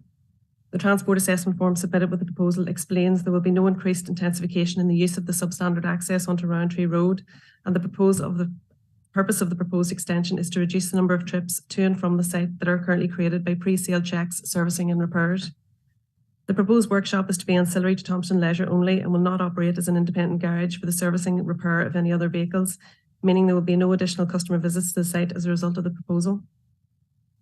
Officers in consultation with DFI Roads accept that the proposal will not lead to an intensification in use of the access and consider that improvements are not required. Following consideration of the submitted noise impact assessment and light impact report, officers in consultation with the Environmental Health Department are satisfied the proposal will not result in a detrimental impact on the residential amenity of the adjacent residential properties by way of noise or light spill. A number of objections to the proposal have been received and the issues raised have been considered in detail as set out in the report. And officers consider the proposal complies with the Strategic Plan and Policy Statement for Northern Ireland and all other relevant plan and policies, and I recommend that the application be approved subject to the conditions set out in the report. And I'll just take you through the slides.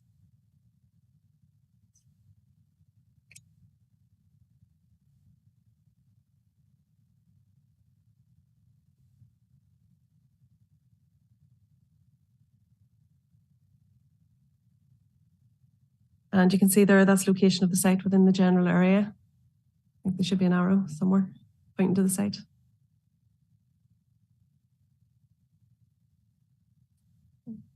Next slide, please. Yep, there it is. Apologies. I thought I couldn't see it. This is an image of the site and its surroundings, and you'll see there is quite a bit of development here. The large building is Wright's Accident Repair. Thompson Leisure is on the bottom left-hand corner there. You can see the motorhomes, and Tricam Caravans is beside it, along with A1 Motors, and I think there's a beauty salon there as well.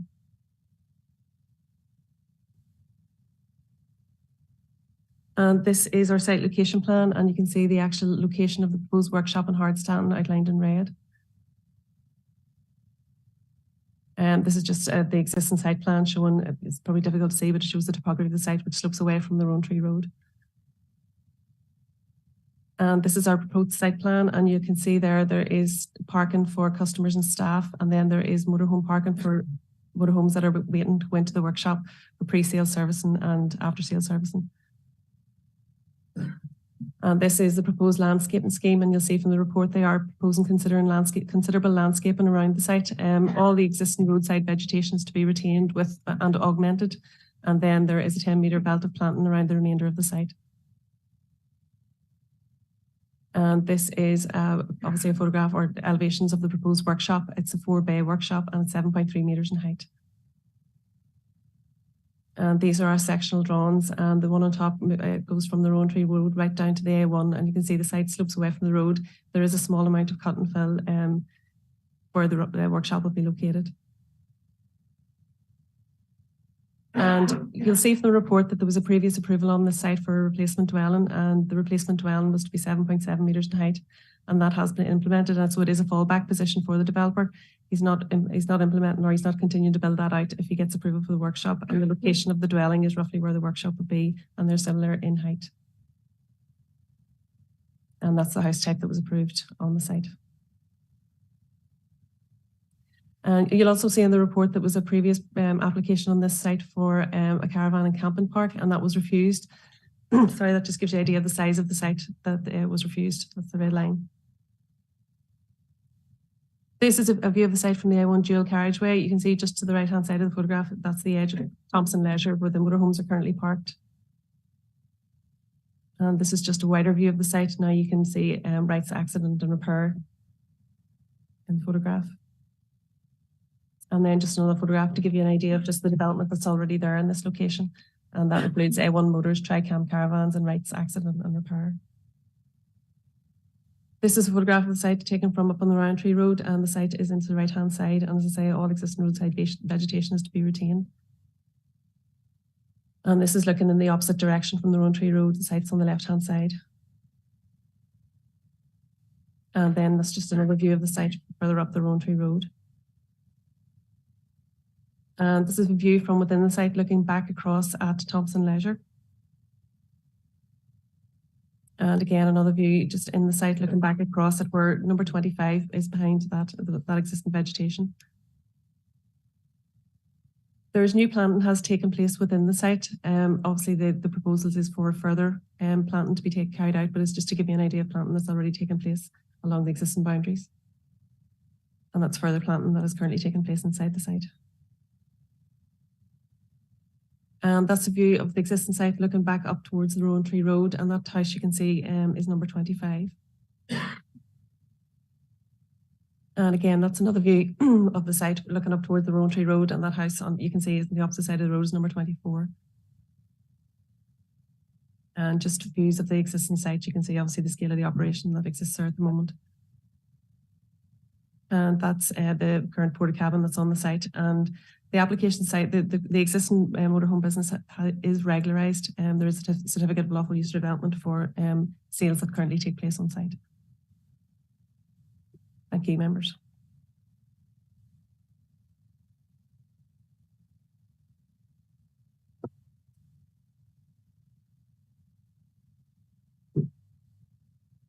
Thank you very much, Roisin. The report, just remind members that there is an addendum report has been circulated.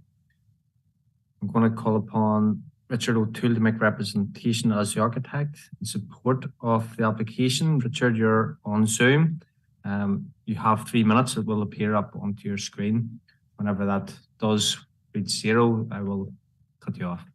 But over to you. Thank you, Chair. Thompson Leisure has been operating from their site in the Rowntree Road for many years, and they have long since outgrown it. They needed this proposed extension whenever their applications were submitted 4 years ago, and that need has only grown in the time since. There's currently no workshop facility on the Rowntree Road site.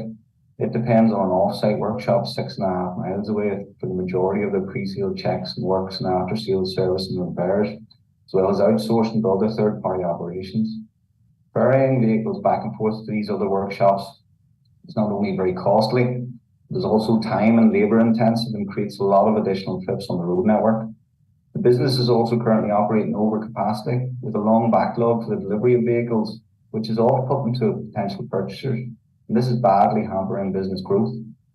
The proposed workshop will allow works to be brought onto the extended Rowntree Road site, and it will reduce the current backlog, which is important for the viability of the business. It will also reduce traffic onto the road network. The Council's planning officers have been very robust in their assessment of this application. We've been required to provide transport information, visual, noise, lighting, drainage, and ecological impact assessments, all of which confirm there will be no harmful impact as a result of the proposal, and it meets all relevant planning policy requirements. We therefore hope that the committee will accept the planning department's recommendation and grant permission. The business owner, Sam Thompson, is available along with myself to answer any questions the committee members might have. Thank you.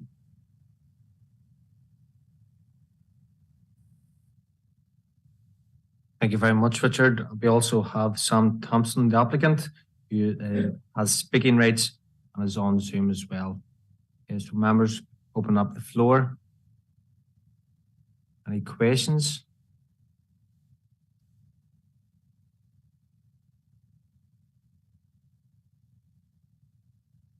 Yeah, no questions. Going to move on to debate. Anybody want to add their views or comments? Yeah. Okay, members, can I get a proposer and a seconder?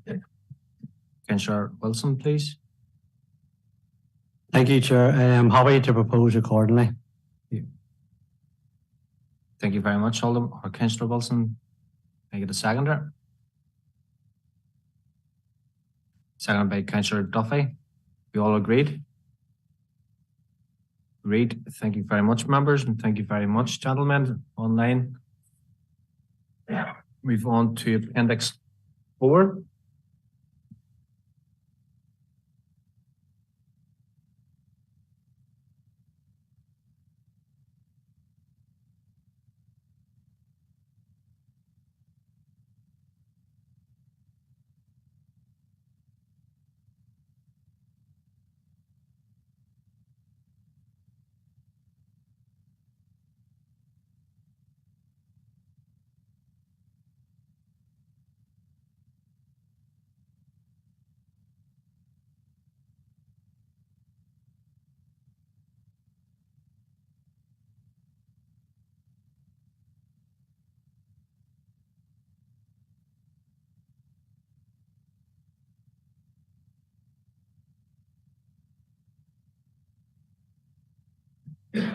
Okay, members, we're going to move on to Appendix 4. Application number LA08 2022-07010. And it's an approval for the Craigavon Properties Limited. I'm going to bring in Trudy Chapman, Senior Planning Officer, to present report and PowerPoint presentation. Go ahead, Trudy. Thank you.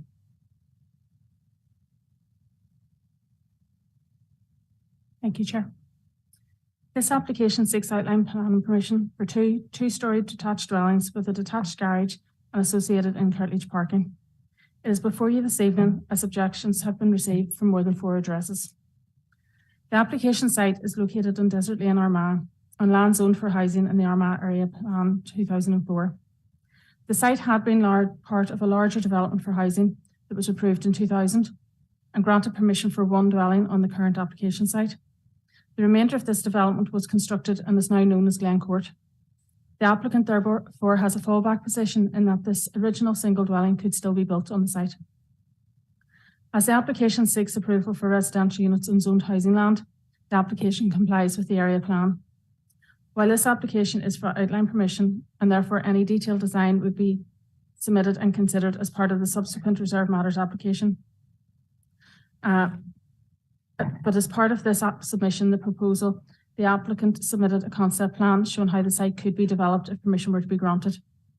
Officers have used this indicative plan in assessing whether 2 dwellings and a garage could be accommodated on the site with adequate parking and amenity without any adverse impact.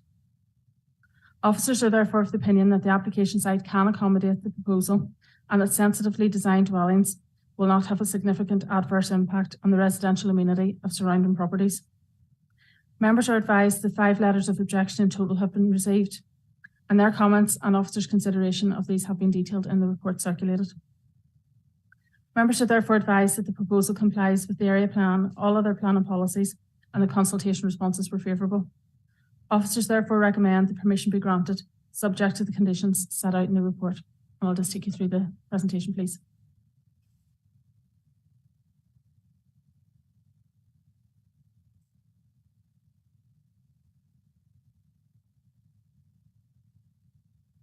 So that's our location. The site's to the northwest of Armagh.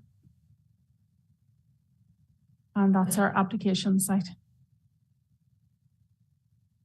This is our extract from the area plan, and the next one will show a little ring around where our application site is. So the blue ring sort of towards the centre of the site, or the slide. Next slide, please. So this is an aerial photograph of the site within the wider area. So we're just on that top left corner beside the cemetery. The next slide, please. So this is up close now. At the time that the aerial photographs were taken, the site was heavily treed, and those trees are no longer there, but that's our site where the trees are in the centre of the photograph. So this site was taken from Desert Lane looking west into the site. As you can see at the minute, it's bounded by construction fencing along the footpath. Next slide, please. And this is then taken from inside. This is showing the dwellings on Glen Court to the south of the site. Next slide, please. So this is taken from the other end of the site, looking back towards Desert Lane. And these are our location of our objectors. So essentially they completely surround the site. Next slide, please. So this is the housing densities. There's a section in the report that refers to housing densities, and those are the areas that were measured in the measurements. Next slide, please. So this is the concept plan then that came in with the application. As you can see, it shows the 2 detached properties and the 1 detached garage. In our opinion, they show that the site can be developed with adequate parking and with adequate amenity space, and without impact on any of the properties adjacent. The next slide, please. This also shows concept details. So this is along the lines of the design that they were thinking of putting on the site. That should be me. Thank you very much.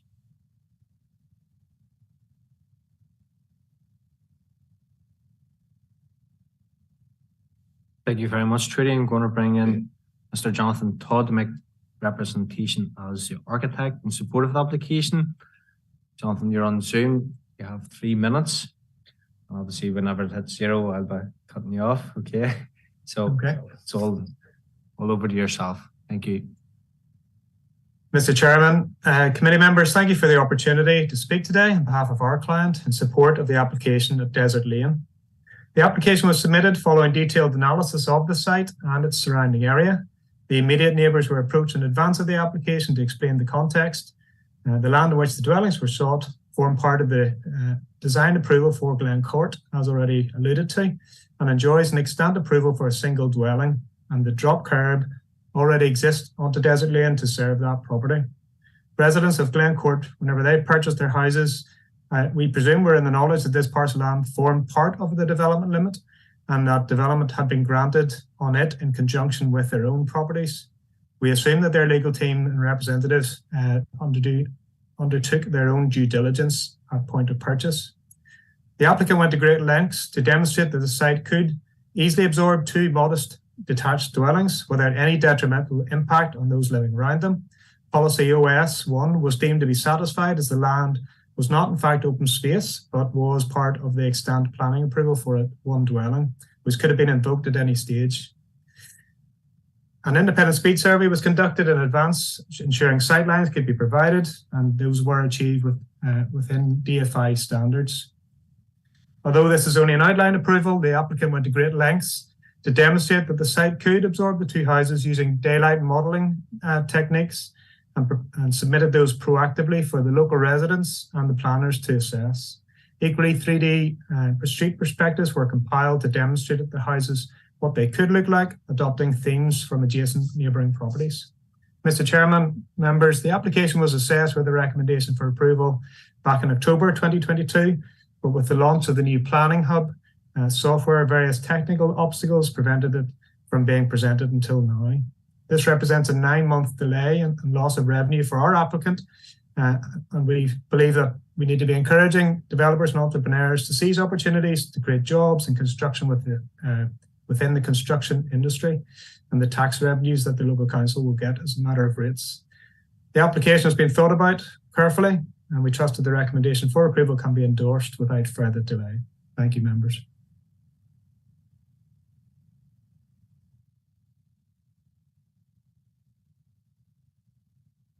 Thank you very much, Jonathan. Yeah, I'm going to bring in the members now. Any questions, members? Alderman Wilson. Yeah, thank you. This may be one for the agent. Whilst reading through the paperwork, there's obviously some concerns about overlooking on that, but I think, looking at the concept plan, I know we're only looking at outline at this stage, but in terms of the what inevitably will come down the line, I know that the orientation of the houses is, gable facing the backyards and areas of the existing houses that back onto this site. And I'm just wondering, what's the agent's view in terms of, gable end windows, and that would they be, frosted glass and that type of thing? Or are those the types of conditions that we'd be stipulating when it eventually becomes a full application, just to prevent that overlooking issue? Thank you very much. Jonathan, over to you. Council members, yes, that particular application is an outline, and whilst we haven't detailed up a floor plan, similar house types with a similar depth and plot depth would not require living accommodation windows to be on the gable windows. Anything that would be necessarily on those side windows were maybe deemed sensitive would be obscure glazing, maybe for en-suites or bathrooms. I see no reason why the habitable windows would only be orientated forwards onto Desert Lane and backwards along their own gardens rather than sideways.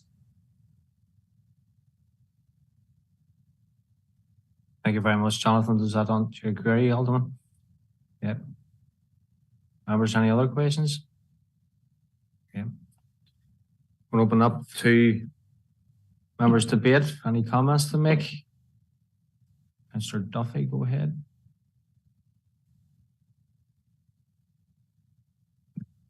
Thank you, Chair. No, just my observation. This is a classic case of a site that hasn't been finished and ground that has sat for a long period of time. And just the residents have got used to it not being in use, but always knew that it was meant to be built on. So I'm going to have no objections to it. Thank you, Councillor Duffy. Any other comments? Yep. Can I get a proposer and seconder for the recommendation? Alderman Wilson, go ahead. Yeah, on the basis of what I've heard, I'm happy to propose, Chairman. Thank you very much, Alderman Wilson. Can I get a seconder? Second by Councillor Duffy. You all agreed?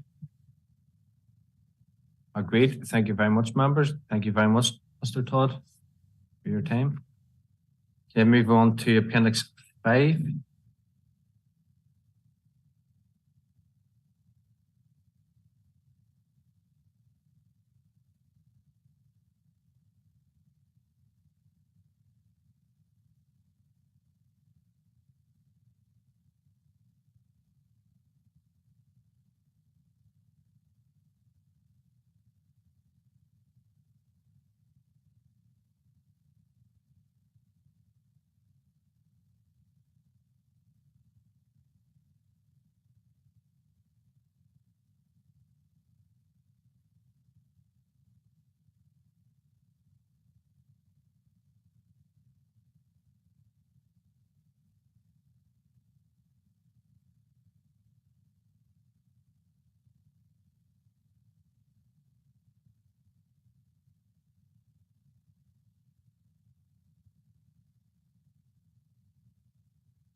Okay, move on to Appendix 5, application number LA08 2022 00940 on its approval under Mr.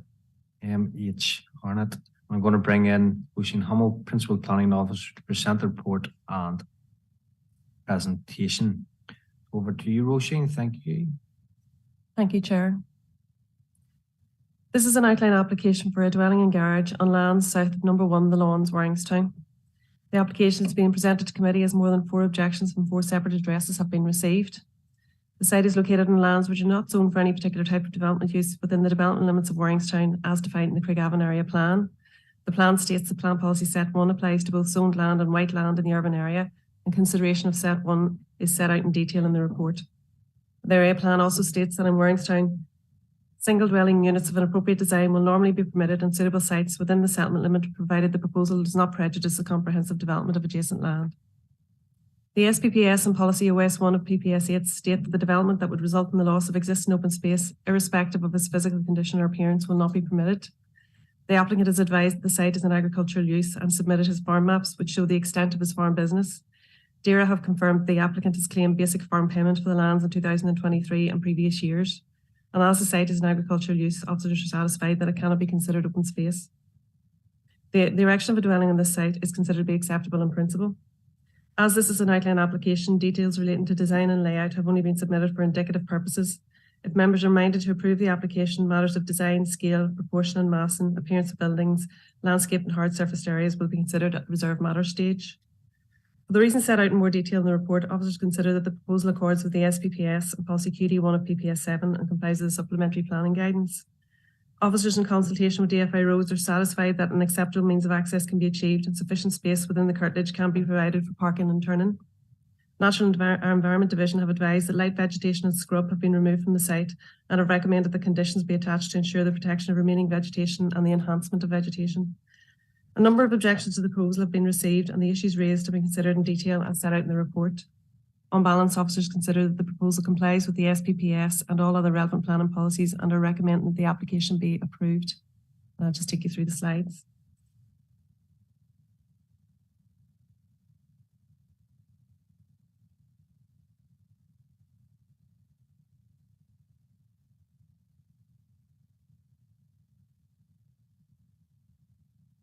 And this is the map showing you the location of the site in the general area, just in Warringstown there near the cricket grounds, shown by the blue arrow. And this is our site location plan. You can see the application site outlined in red. And this is the concept plan that has been submitted with the application. And as I've said already, this is for indicative purposes only. And this is an aerial photograph of the site just to show you the context of the wider area. So it just sits at the entrance to the Lawns development. So this is a photograph of the site. taken from the Clare Road looking northeast towards the application site.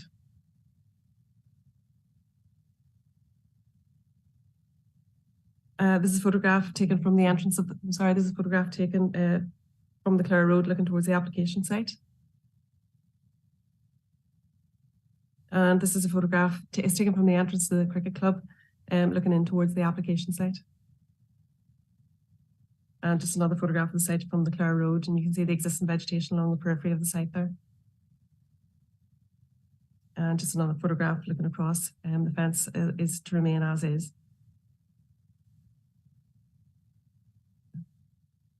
And then just another photograph further down at the Clare Road, you can see just the entrance to the lawns development into the left. And this is just a photograph looking back up the Clare Road in the opposite direction. And again, you can see the vegetation that exists on the peripheries on the boundary of the site there. And just another photograph taken looking in towards the entrance to the lawns. That concludes the presentation. Thank you, members.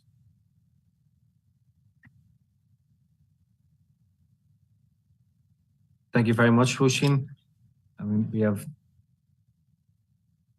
Mr. Best and Mr. Hornet here to make representation. I'm going to bring in Mr. David Best to make representation first in objection to the application. Mr. Best, you have 3 minutes. And obviously, I'm assuming you heard it at 0. We will cut you off in your own time. Yeah. That's the wrong one. Go ahead. If this development is approved, it will be likely seen as providing a perverse precedent for the developer to destroy areas of historical interest and natural heritage in order to create a development site. Conditions were set for the retention of trees and vegetation when the developer made an earlier application for this site.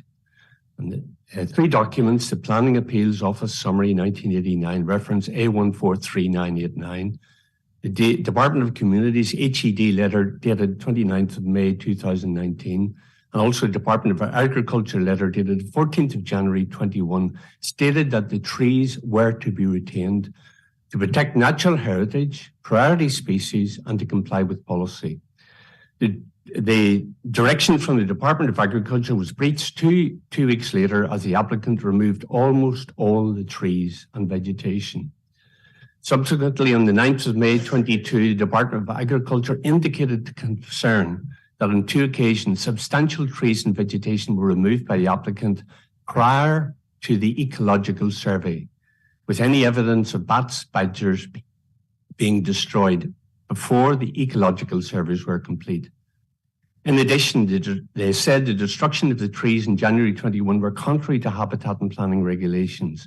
They recommended investigation for unauthorized development and for subsequent mitigation. Had the trees and vegetation been retained, the development of the site would not have been possible. The conditions established for retention of trees on the earlier application on this site should not now be set aside in this new application. Based on the current removal of the trees, there probably wouldn't be a problem. Contrary to page 7 of the planning papers, the site has never been used for farming, but was fully covered in trees and vegetation before destruction and subsequent occasional grazing of horses and donkeys after the trees were removed. This does not constitute agriculture defined in the Planning Act 2011 and the Agricultural Act 1949.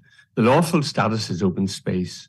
On the 19th of May 22, the Department of Agriculture also challenged this agricultural use description, referring to the mixed broadleaf woodland cover for more than 150 years. And just the last point of process, the officer's assessment, page 9, relies on the indicative plan. If the council were to approve this application, there should now be a condition requiring that the site be laid out broadly in accordance with the indicative plan. And basically, if you saw the site now, it wouldn't be a problem, but there is a problem because of the history.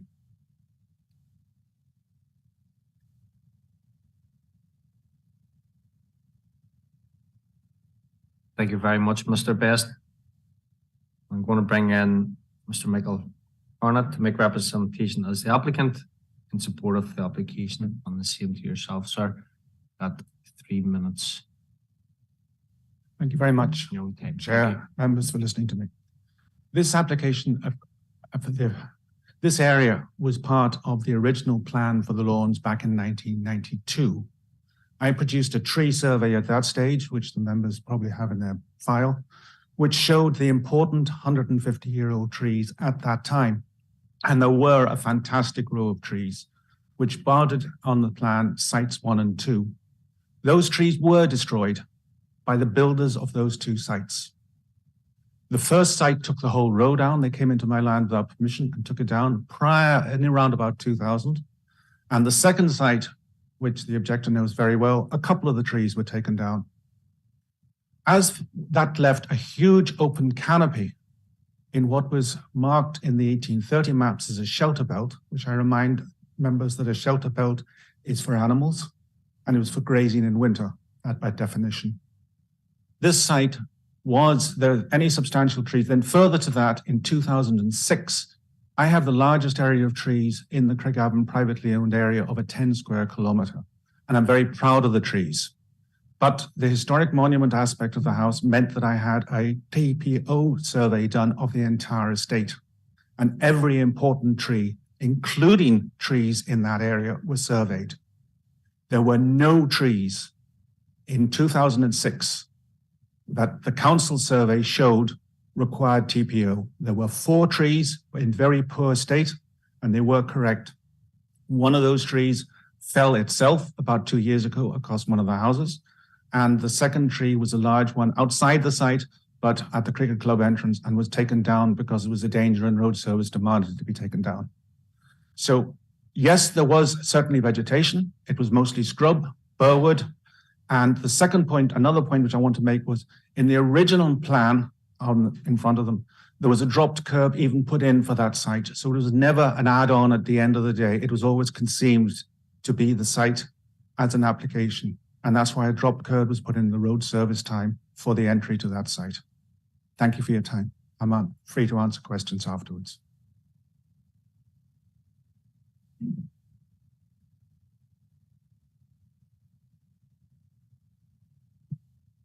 Thank you very much, Mr. Hornan. Thank you very much, gentlemen. Yeah, members, I'm going to invite you for any questions. Alderman Wilson, go ahead. Thank you. Yeah, it's just on a wider point. It harks back to the regulatory part of the meeting, and it's just on page 13 where it talks about other environmental implications and the fact that Morristown Wastewater Treatment's work has no capacity. Within this part of the consultation, Damien, did NI Water come back with a negative response? Is that one of the types of things you're talking about in that one? Is it? Or have you ever could answer that one? I'll bring in Roisin for this. Thank you, Chair. No, NI Water responded, they had no objections in relation to this application, so no, they had no objections.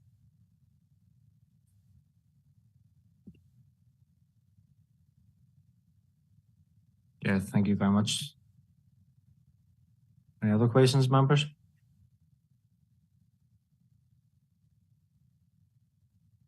Okay, I'm going to open up to debate. Any comments to make, members? Okay, I'm going to move on to, can I get a proposal?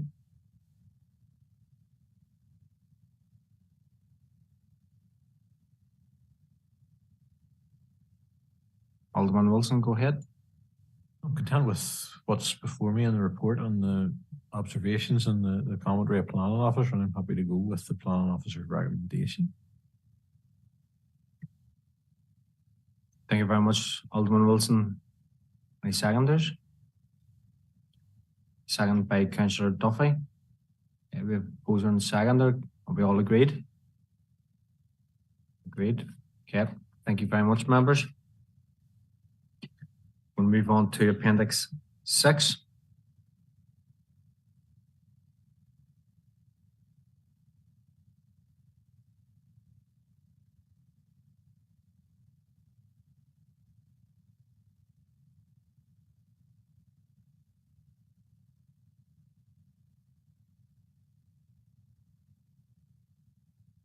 Okay, members, move on to Appendix 6, application number LS 08 2022 1369F.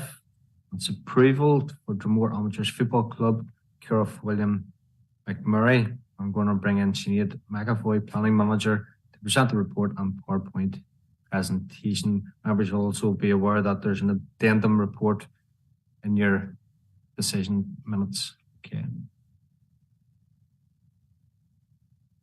Thank you, Mr. Chair. This application is for a Section 54 application, football pitch, clubhouse, 2 temporary porta cabins, change facilities approved under LAO 8 2019 069OF to remove condition 20 of that approval.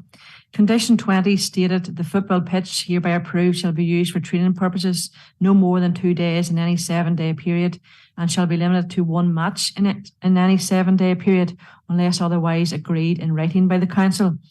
Officers have taken that members have read the report in full, including the addendum, and as such, this is a synopsis only. As Section 54 of the Planning Act 2011 is a legislative power that allows for an application to be made for planning permission for the development of land without complying with conditions subject to which a previous planning permission was granted. In considering an application made under Section 54, members must consider only the question of the condition subject to which planning permission should be granted.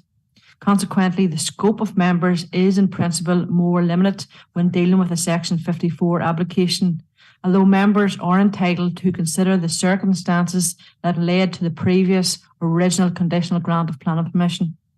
The extant planning permission has established the principle of development for a football pitch, clubhouse, 2 temporary cabins for change facilities on this site. In summary, Condition 20 restricted the use of that pitch to 2 days a week and 1 match the weekend. While DFI Roads and Environmental Health did not recommend the inclusion of this conditions, officers added the condition in light of the information received at that time. Following reconsideration of the updated information provided, including the teams involved, the current and proposed funding arrangements, officers cite the nearest noise-sensitive receptor to the football pitch and clubhouse is a dwelling at number 16 Rowan Tree Road, which is approximately 212 metres from the proposed clubhouse and approximately 222 metres from the football pitch. A noise impact assessment was submitted which confirmed that the proposal would not have an adverse impact on the noise environment in the context of this site near to the A1 carriageway, having a relatively high ambient sound level. In addition, the parking can accommodate match day fixtures, which is a worst case scenario, and as such, the removal of this condition would not have any detrimental impacts. Officers have fully considered all the third-party objections and after undertaking a policy assessment and planning balancing exercise are of the opinion that the application complies with the area plan, the SPPS and all other relevant planning policies, and on this basis is recommended the removal of Condition 20 of Plan Approval LAO 8 2019 069OF is approved. Just take you through the slides, members, for those who may not have been there for the previous grant of planning permission.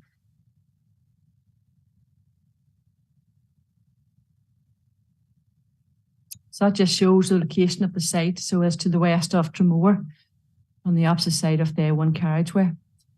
Next slide, please. So the site in red is the application site, and the 2 areas in white is 2 fields. So the nearest sensitive receptor is 2 fields away, although the access to the site is approximately within 95 metres of the application site, which also was considered. Next slide, please. So that's the site location. The red line we would consider to be the red line of the application site. So that's the areas under consideration. Next slide, please. So that's the site layout plan. So you can see within the layout where the clubhouse has been approved, the pitch, and then to the far side again is the parking areas. Next slide, please. And that's where the floor plans and elevations of the clubhouse as approved. And that's obviously an artist's impression of the clubhouse. There's no changes proposed under this application for any of that potentially development. Next slide, please. That's the plans and elevation of the porta cabin, which are the change facilities at the present time. And that's site section. You can see the site is quite a considerable distance above the A1 carriageway. However, there's substantial vegetation between the carriageway and the football pitch, which is to be retained. And that's just the visual assessment of the site. It's not far from the one Roisin had presented earlier. It's just above it. So you just see it there in the first clip, and then the second one, the clubhouse, is just that sort of red area behind those trees. So the next one is the view of the access from Rowan Tree Road, and you can see the red arrow, that's number 16. So that is the objectors to the planning application, and they also made an additional representation which included an addendum. So the access comes up in there, so that's within 95 metres approximately of their site.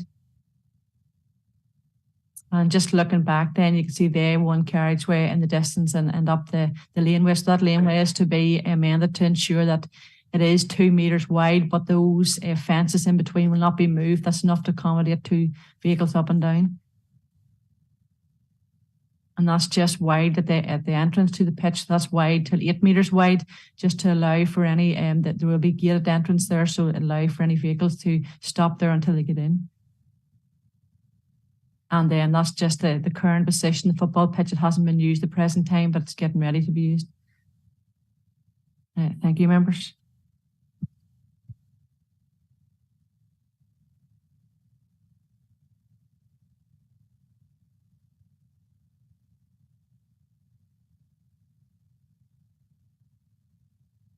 Thank you very much, Sinead. Members will open the floor. Any questions?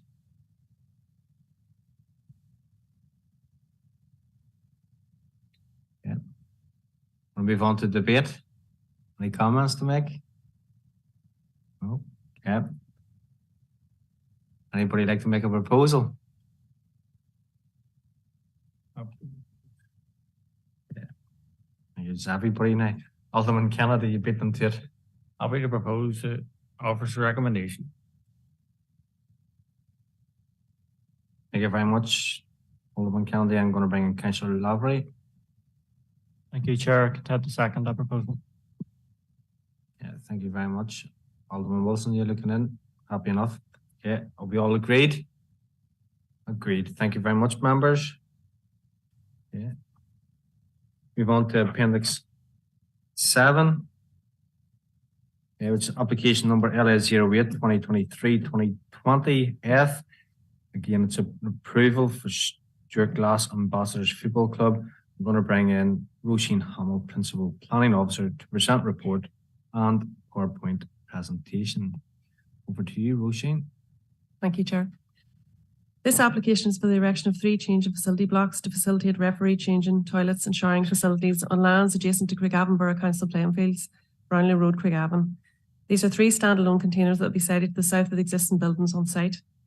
The application is being presented to committee tonight as the council is the landowner. The application site is located within the settlement limits of Craigavon urban area with an area of white land.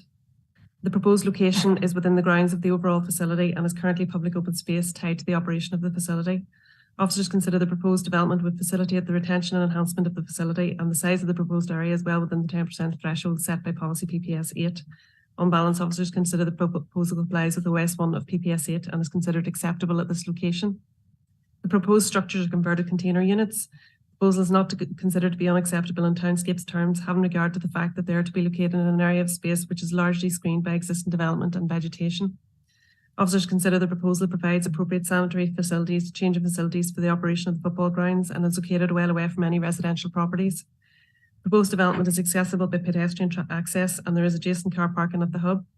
Officers consider the existing parking to be sufficient to serve the development. The majority of users will be local residents who will access the site on foot. Furthermore, the proposed change in shower facilities are ancillary to the overall use of the site and will not in themselves attract more traffic. Officers consider the proposal complies with the SPPS and all other relevant planning policies and are recommending that the application be approved. And I'll just take you through the slides.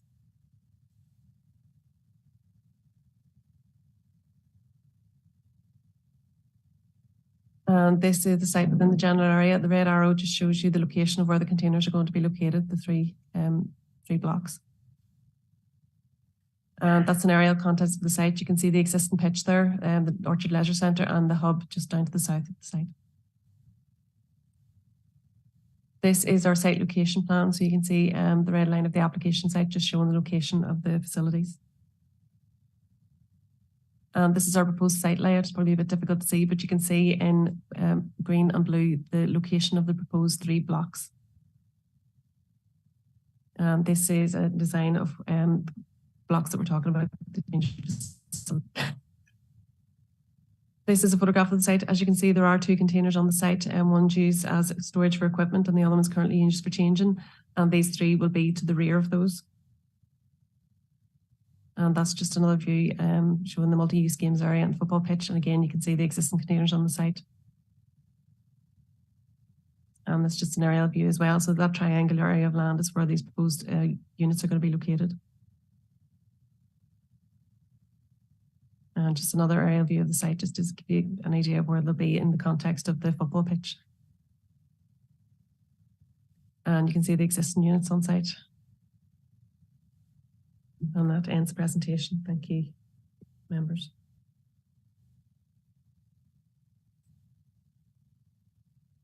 Thank you very much, Roisin. Yeah. Over to you, members. Any questions?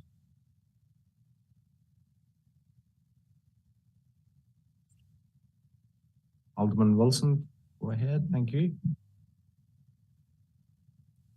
No, look, it's content enough. I know this is part of the wider piece of work council's been doing on, you know, the leisure facilities that, you know, clubs are taking over. So from that perspective, I understand, you know, the necessity of this. I have no real question. It's just to put that on note that it is part of a wider council scheme, from my understanding, and a few other clubs have been down the same route, but I have no real issues with it. I'm fairly content with it. Okay, many thanks. Any other questions? No? Okay. Any comments? No? Okay, move on to, can I get a proposal? Councillor Lavery and then Alderman Wilson. Thank you, Chair. Yeah, as Alderman Wilson said, I think it's they acquired the land as part of the collaborative working policy. You know, that's kind of where all our organisations can come in and take over land, and then you either put facilities on it so they can move through the leagues. I think there's maybe 1 or 2 in Banbridge you may know of, and then I think it's Hanover and Portadown, a number of other sporting clubs, a couple of GA clubs and all too. So I suppose it's in line with that, and I think those are, you know, good changing facilities that you'd need it, those kind of soccer clubs, and using them for, you know, matches, and then also, you know, training young kids. So it does seem like a good, you know, certainly a good improvement to what's there. I think those other ones look like they've seen better days, those other storage blocks. So it's certainly good to have those facilities, and as I said, it meets all the requirements. So I'd be content to propose the recommendation to approve, Chair. Thank you very much, Councillor Lavery. Alderman Wilson. Yeah, just a similar view of, you know, it's a positive development for the club as a plan to take it over and work through the leagues. And I know there are a number of requirements from, you know, the various governing bodies that regulate those sports, and, you know, changing facilities is one of them. So, you know, on that basis, I'm content. Are we at decision phase yet? Are we? Yeah, so happy to second that. Councillor Lavery's made a proposal. Thank you very much, Alderman Wilson. Thank you very much, Councillor Lavery. So we have a proposal and a seconder. We all agreed? Agreed. Thank you. Yeah, move on to Appendix 8. Yeah, application number LA08 2022-1474F. It's an approval Moan Funeral Directors. Members, there is an addendum report has been circulated and it is in your papers. And I'm going to bring on Trudy Chapman, Senior Planning Officer, to present the report and PowerPoint presentation. Go ahead, Trudy. Thank you.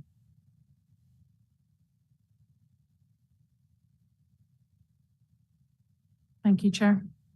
This application seeks full planning permission for internal and external alterations of an existing building and change of use of the ground floor of a former public house to a funeral home at 37 Kinloan Street, Cady. The application is before you this evening as the council has an estate and part of the application site. The site is located within the commercial area of Cady as identified in the Armagh Area Plan 2004, and the building to be converted was previously used as a public house and is located at the entrance of the public car park owned by the council. The internal alterations detailed in the submission do not themselves require planning permission. However, the alterations to the window and door openings on the external elevations and the change of use do. Officers are of the opinion that the alterations to the external fabric of the building are minimal and in keeping with the host property and the wider area. In relation to the proposed use, officers are of the opinion that this use is complementary to the other commercial uses in the area. While pedestrians and vehicular traffic will be attracted to the site, officers in consultation with DFI Roads are of the opinion that the proposed use will generate fewer visitors than the previous use of the building. Members are advised that the proposed rear access can only be accessed via the existing council-owned car park, and it is this section of the application site with which the council has an interest in. The applicant has served notice on the council, as is required in this instance, and officers can confirm that our Estates Department is aware of the application and has not objected to the proposal. Members are advised that the proposal complies with all relevant planning policies. Consultation responses were favourable, and there were no third-party representations received. Officers therefore recommend that permission be granted, subject to the conditions set out in the report and the addendum to the report. And I'll take you through the presentation, please.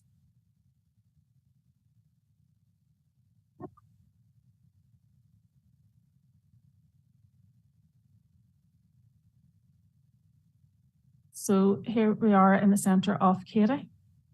Next slide, please. That's our application site. You can see the car park to the rear of it. Next slide, please. So that's the aerial photograph of the site in the wider area. And the next slide, please, shows our aerial photograph of the site. So our site is literally the building at the junction of the road and the car park. Next slide, please. So this is taken from Killowen Street, looking towards number 37. And the next slide, and this is taken from slightly further up, looking northeast and again towards number 37, just to the right of the centre. Next slide, please. So this is taken from the public car park, looking south towards number 37. And the next slide, please, is taken from the other end of the car park, looking straight down at the rear elevation of number 37.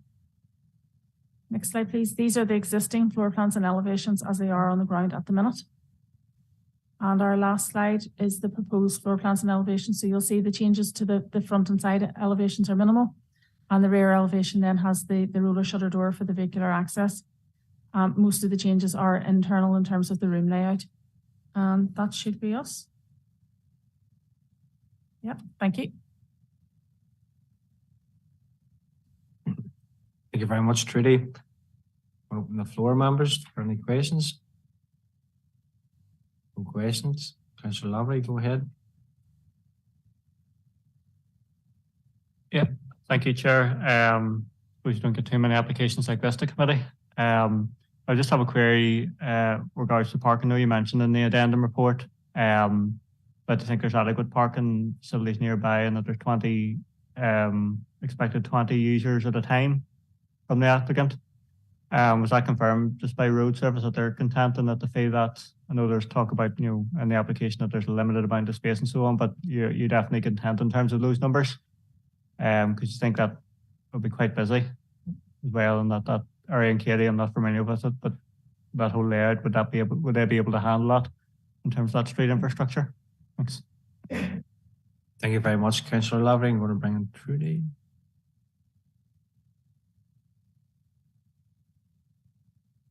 Thank you, Chair.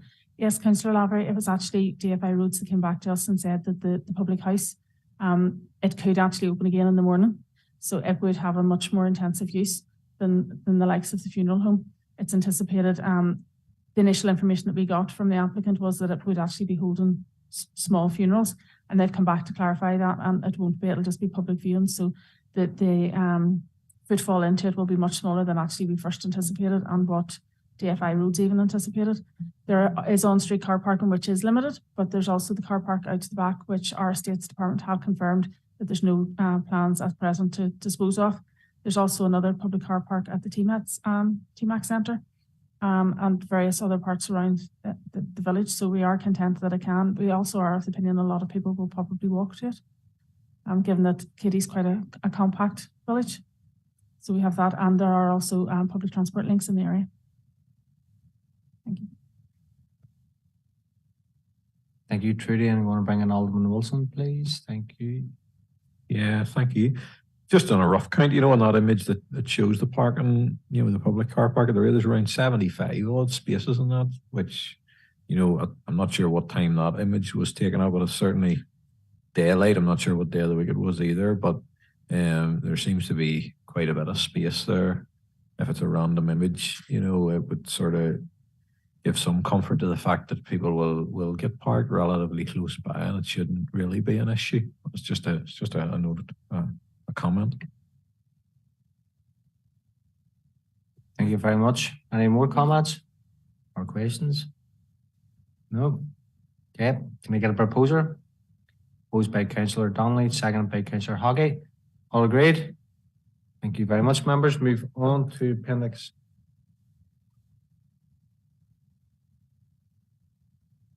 Appendix 9, application number LA08 2023, 1947 DC, discharge of conditions on Asfian Valley Co-op Society Limited. I'm going to bring in Kyle Elder, Senior Planning Officer, to present report and PowerPoint presentation.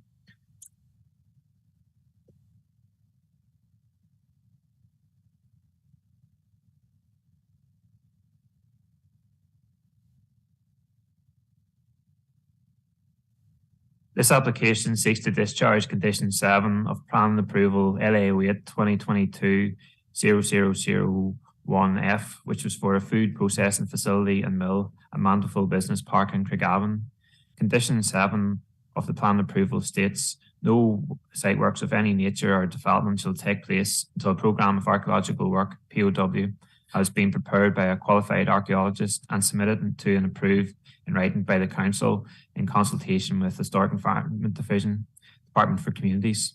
The POW shall provide for the identification and evaluation of archaeological remains within the site, mitigation of the impacts of development through licensed excavation recording or by preservation of remains in situ, post-excavation analysis sufficient to prepare an archaeological report to publication standard if necessary, and preparation of the digital documentary material archive for deposition. The reason for the conditions to ensure that archaeological remains within the application site are properly identified and protected or appropriately recorded. That this application is required to go before the planning committee as it's seeking to discharge a condition of a major planning application. Officers have taken it, members have read the report in full, and as such, this is a synopsis only. So Condition 7 of the plan approval was suggested by the Historic Monuments section of the Historic Environment Division. The condition was deemed necessary to ensure that archaeological remains within the application site are properly identified and protected or appropriately recorded, thereby meeting the requirements of Policy BH4 of PPS 6. In support of this plan application, the programme of archaeological work is being provided. As discussed in detail in the report, officers consider that the programme of archaeological work has sufficiently provided detail in relation to each element of Condition 7. Members are also advised that the Historic Environment Division were consulted regarding the programme of archaeological work and advised that they are content for Condition 7 to be discharged. So based on this recommendation from the Historic Environment Division, officers having also considered the contents of the programme of archaeological work are of the opinion that the obligations of Condition 7 have been met in this submission and therefore recommend that Condition 7 is discharged. We don't have a presentation for this item.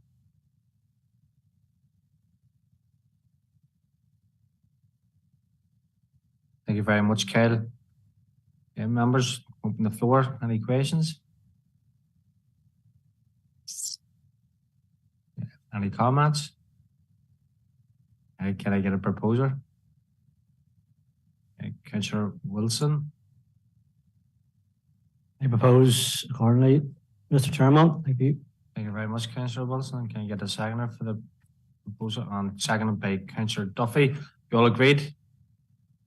Agreed. Thank you very much, members, and thank you very much. Kyle, go on to Appendix 10, application number LA08 2023-1955, DC discharge of conditions, Hillmark Homes. And again, we're going to bring in Kyle Elder, Senior Planning Officer, to present the report. Over to you, Kyle.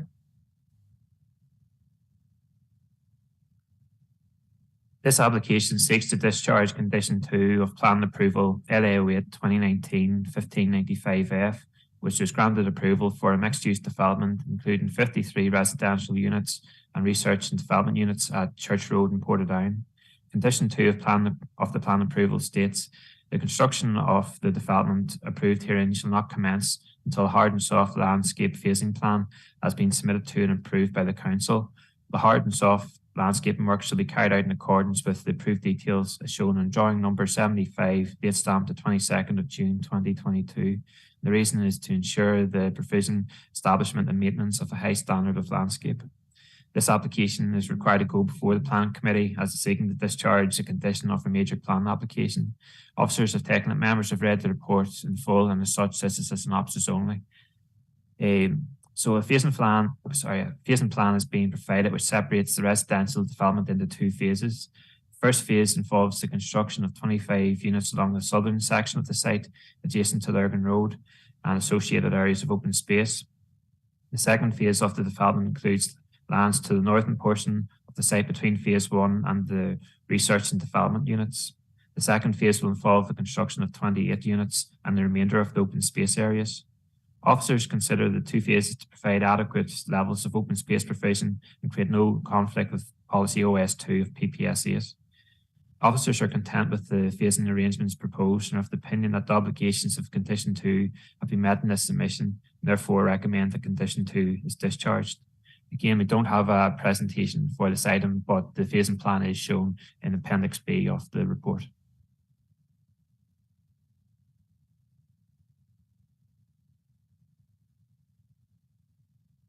Thank you very much, Kyle. I'm going to open the floor to members for any questions. No questions, any comments? Okay, I'm going to get a proposal for the recommendation. Proposed by Alderman Wilson, seconded by Councillor Duffy. You all agreed? Agreed. Thank you very much, members, and thank you, Kyle. Move on to Appendix 11, application number LA08 2023-2173 DC discharge of conditions, New developments, and again, we're over to you, Kyle, and we're in your capable hands.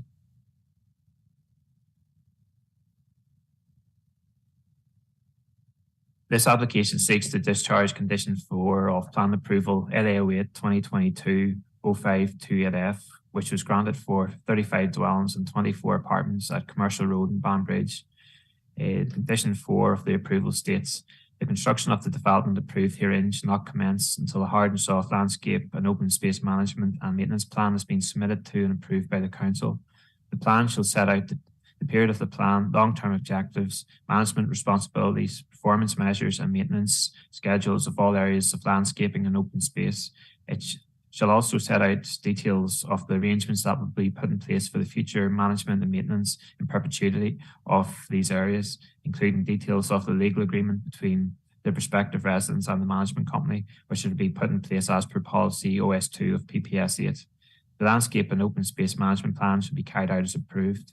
The reason is to ensure successful establishment and ongoing management and maintenance in perpetuity of the open space and amenity areas in the interest of visual and residential amenity. This application is required to go before the Planning Committee as it's seeking to discharge a condition of a major planning application. And again, officers have taken it, members have read the report in full, and such this is a synopsis only. So Condition 4 of the plan approval was deemed necessary to ensure the developer fully complies with the requirements of policy OS2 of PPS 8. Support of this application, a landscape work specification and management maintenance plan for the areas of open space has been provided, and Arbour Housing have confirmed that they will manage and maintain all open space. Officers have considered the contents of these documents are satisfied that the implementation of these documents will ensure the provision of the open space and their management and maintenance in perpetuity as required by Condition 4. Officers are of the opinion that the obligations of Condition 4 be met in this submission and therefore recommend that Condition 4 is discharged. And again, with no presentation for this item.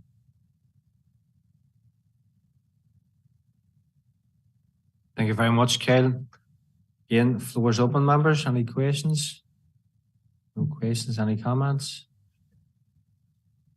Okay, can I get a proposer for the recommendation proposed by Councillor Ian Wilson? Can I get a seconder? And seconded by the Vice Chair, Alderman Gordon Kennedy. Thank you very much, member. Or you all agreed? Thank you very much, members. We'll move on to our final Appendix 12, application number LA08 2023-1770, DC discharge of conditions, Glasgiven contracts. And Kyle, We're here, we're almost there. Thank you very much.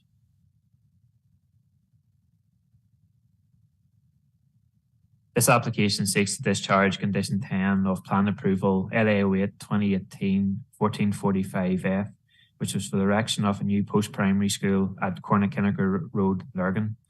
Condition 10 of the approval states final construction environment management plan, SEMP, shall be submitted to and approved in writing by the council prior to the commencement of any works herein granted, and shall be implemented in accordance with the timescale and details set out therein. This shall include all the mitigation and avoidance measures to be employed as outlined in the outline environmental management plan. The final SEMP shall be in conformity with the principles set out in the outline SEMP. Reason was to ensure effective avoidance and mitigation measures for the protection of the environment. So this application is required to go before the planning committee as it's seeking to discharge a condition of a major plan application. And officers have taken it, members have read the report in full, and this is a synopsis only. So condition 10 of the approval was suggested by Shared Environmental Services, or SES. The condition was deemed necessary to ensure effective avoidance and mitigation measures for the protection of the environment were implemented. Support of the application, final SEMP, has been provided, and as discussed in detail in the report, officers consider the SEMP has provided sufficient detail to demonstrate that it achieves the reason for condition 10. Members are also advised that SES and DERA were consulted regarding the final SEMP, and both the Water Management Unit of DERA and SES advised that they're content for condition 10 to be discharged. So based on this recommendation from SES and the Water Management Unit of DERA, and officers also having considered the contents of the final SEMP, officers are of the opinion that the obligations condition 10 have been met in this submission, and therefore recommend that condition 10 is discharged. And again, with no presentation for this item.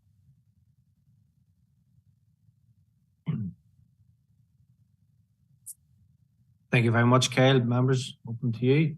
Any questions? No questions. Any comments?